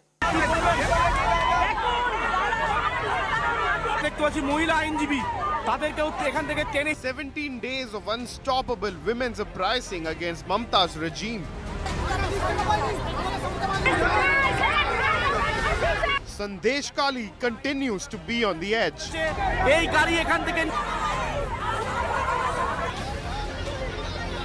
Day after day, complaints pour in about TMC excesses. সমস্যার কথা আপনারা কি জানেন? আমার জমি ভিটে দখল করে নিয়েছে আমার ওই সন্দীপ নস্কর, হ্যাঁ, আর গৌরায় এদের কত জানাইছে, গৌরায় থেকে এইসব করেছে স্যার। গৌরায় সমস্ত কথা অভিযোগ গৌরায় সিপিএমতে জানাবো। হ্যাঁ, জমি জায়গা সব ভিডিও করে নিয়েছে আজ। হ্যাঁ, জানাবো। আজকে মারামারিও হয়েছে বাড়িতে, বাড়িতে ঘর শরীরের লেগেরা মারামারিও করেছে। দিক দিয়ে যাওয়ার চেষ্টা করছে। Over 50 days and counting, Mamta-backed Sheikh Shah Jahan is still absconding. ऐसा थोड़ा ना होता है, किसी को कौन सिखाएगा, कौन सिखाकर बात करेगा। यहाँ पहला दिन से जो बात हो रहा है अभी तक एक ही बात है। शाहजहां को पकड़ने का बात किया तो वो लोग बात पूरा घुमाकर हम लोगों को दूसरा तरफ लेके चला जा रहा है। क्यों? ईडी अगर पकड़ेगा तो ईडी ने कहाँ क्या किया है हम लोग को पता नहीं। हम लोग साधारण इंसान कंप्लेन कर रहे हैं, उसका कंप्लेन का कोई भी कीमत नहीं है। Amid the spiraling anger, TMC held a meeting with the protesters to quell the revolt. Bengal Minister Partho Chatterjee put the ball on ED's court, saying the state government can't arrest Shah Jahan. दीदी के राज में महिलाएं सुरक्षित है पार्थ जी, दीदी के राज में महिलाएं सुरक्षित है पार्थ जी। सब महिला सुरक्षित है। तो ये हिंदू महिलाओं पर अत्याचार क्यों? कोई अत्याचार नहीं हो रहा है। टीएमसी का डेलीगेशन बीजेपी का एजेंट का आप बोल रहा है। नहीं, आप सवाल का जवाब दीजिए। आप बीजेपी मीडिया के ऊपर ही भड़कने लगते हैं। आप बीजेपी का agent. After Bengal police blocked BJP delegation, CPIM youth leader was restricted from entering Sandesh Khali. देखिए, संदेश खाली के ये दूसरी जगह कुकुरपाड़ा है जहां पर सीपीएम की जो नेता है वो पहुंची हुई थी मीनाक्षी मुखर्जी, लेकिन उन्हें यहां पर संदेश खाली जाने से रोका जा रहा है। फोर्स भी तैनात की गई है। ये तस्वीरों में आप देख सकते हैं, उन्हें शायद डिटेन किया गया है। यहाँ पर डिटेन करके उन्हें लेकर के जा रहे हैं। मीनाक्षी मुखर्जी से हम बातचीत करने की कोशिश करेंगे, लेकिन यहाँ पर रोका गया है उन्हें और उन्होंने कई आरोप भी टीएमसी पर लगाए हैं। कुकुरपाड़ा ये जगह है जहां पर टीएमसी के नेता तो पहुंचे, लेकिन जो अन्य पार्टियों के नेता आ रहे हैं, जो डेलीगेशन आ रहे हैं, उन्हें यहां रोका जा रहा है और संदेश खाली का सच नहीं जानने दिया जा रहा है। ये आरोप जो तमाम नेता यहां पहुंच रहे हैं वो लगाते हुए नजर आ रहे हैं। आप लोगों को क्यों रोका जा रहा है? संदेश खाली क्यों नहीं जाने दिया जा रहा है? संदेश खाली क्यों नहीं जाने दिया जा रहा है? उन लोगों से पूछिए, पुलिस से पूछिए। This even as the demand for justice has been spreading across Bengal. Demand ये है कि संदेश खाली में जो हमारे माँ हमारे बहन लोग का जो अत्याचार हुआ है, हमारे मुख्यमंत्री, हमारे महिला मुख्यमंत्री ममता बनर्जी को सब मालूम था। उनको क्षमा मांगना चाहिए, डिमांड नंबर 1। और डिमांड नंबर 2, शेख शाहजहां को इमीडिएटली अरेस्ट करके घसीटते उनको दिल्ली लेके जाना है और सख्त से सख्त उनको सजा देना है। ये 2 हमारा डिमांड है। Clearly, the common people of Sandesh Khali, they are not satisfied with the words given by the Trinamool delegation team, and they raised their concern about the Sheikh Shah Jahan, who is yet to be arrested by the Bengal police, and Sheikh Shah Jahan is still on the run for over 50 days as of now. पहले की कांग्रेस सरकार गरीबों के घर बनाने से भी रोक रही थी, रोड़े अटका रही थी। अब भाजपा सरकार गरीबों के घर बनाने के लिए तेजी से काम कर दिया है। कांग्रेस परिवारवाद, भ्रष्टाचार और तुष्टीकरण से आगे सोच ही नहीं पाती। जो सिर्फ अपने परिवारों के लिए काम करते हैं, वो आपके परिवारों के बारे में कभी नहीं सोच सकते। कांग्रेस ने सरकारें बार बार बनाई, लेकिन भविष्य का भारत बनाना भूल गई, क्योंकि उनके मन में सरकार बनाना यही काम था, देश को आगे बढ़ाना ये उनके एजेंडा में ही नहीं था। आज भी कांग्रेस की राजनीति की दशा और दिशा यही है जो सिर्फ अपने बेटे बेटियों का भविष्य बनाने में जुटे हैं, वो आपके बेटे बेटियों के भविष्य की चिंता कभी नहीं कर सकते। लेकिन मोदी के लिए तो आप सब, आप ही मोदी का परिवार है।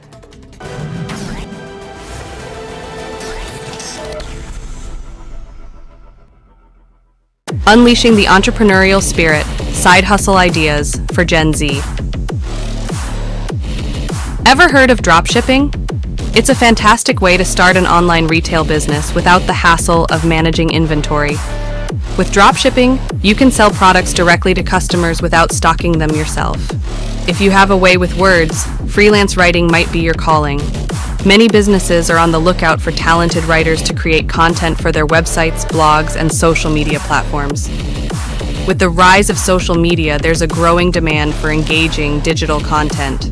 Whether it's creating videos, graphics, or written content, there's no shortage of opportunities in the world of content creation. Are you a talented artist or designer? Consider selling your creations online through platforms like Etsy or setting up your own online store. Your unique creations could find a market among Gen Z and beyond. If you have a knack for technology, consider offering tech support services, building websites, or developing mobile apps.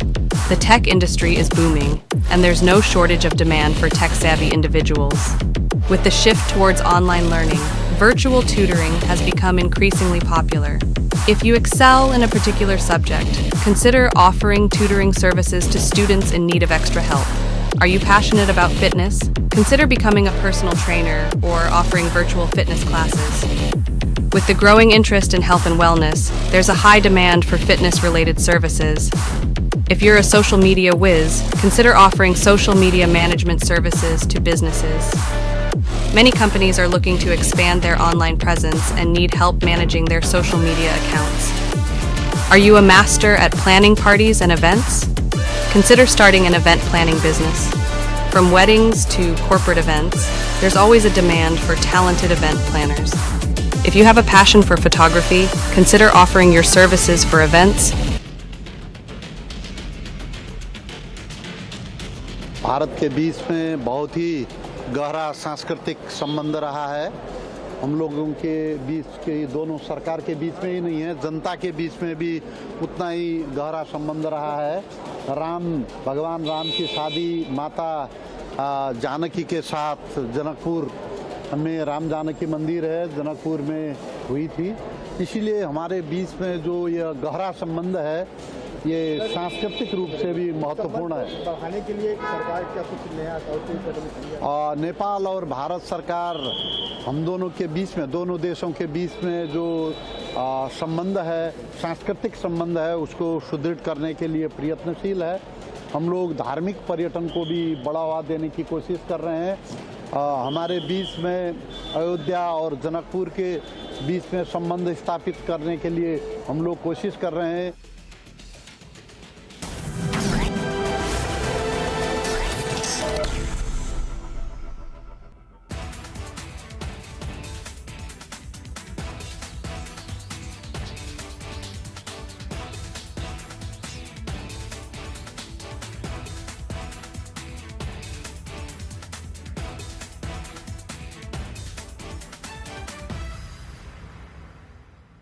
उनके जो आसपास के इर्द गिर्द के लोग हैं कैसा बात करते हैं। मुझे तो भारत जोड़ो यात्रा में मैं जब नांदेड़ में चल रहा था तो मुझे हकारा गया है। मुझे एक उनके क्लोज व्यक्ति ने तो ये कहा है कि अरे पहले चल 10 किलो कम कर फिर जगह राहुल जी से मिलाऊंगा, पहले चल 10 किलो कम कर फिर जगह राहुल जी से मिलाऊंगा।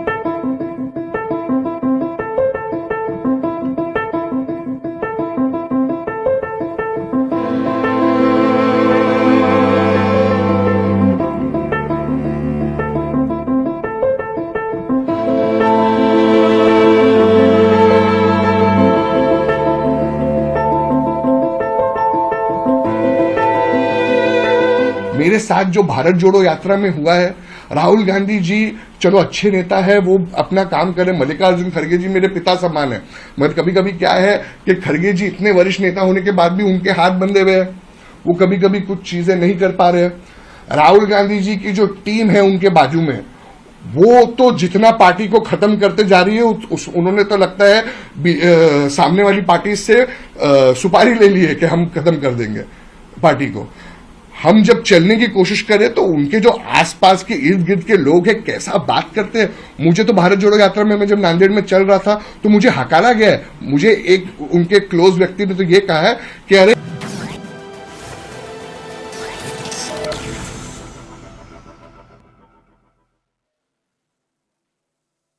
Hello, very warm welcome. We are watching Republic TV. I'm Rakshita Mishra with you. Let's get started with all the top stories making headlines.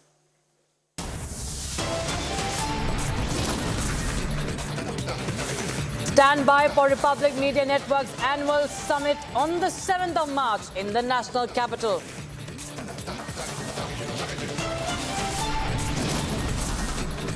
Honorable Prime Minister to grace Republic Summit as the chief guest, Home Minister and Finance Minister to deliver keynote address.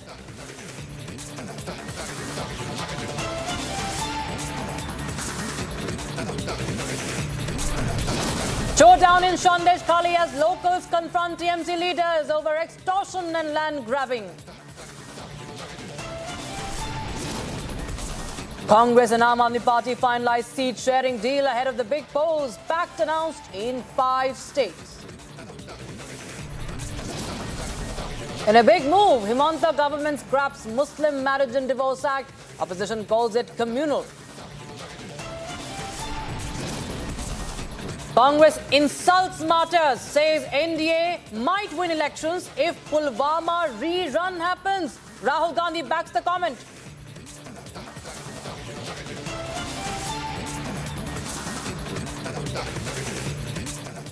The Assam cabinet has taken the first step towards the introduction of the Uniform Civil Code, scrapping the outdated Assam Muslim Marriage and Divorce Registration Act of 1935, with Uttarakhand adopting the UCC recently. Assam Chief Minister Himanta Biswa Sarma has signalled a significant shift towards uniformity.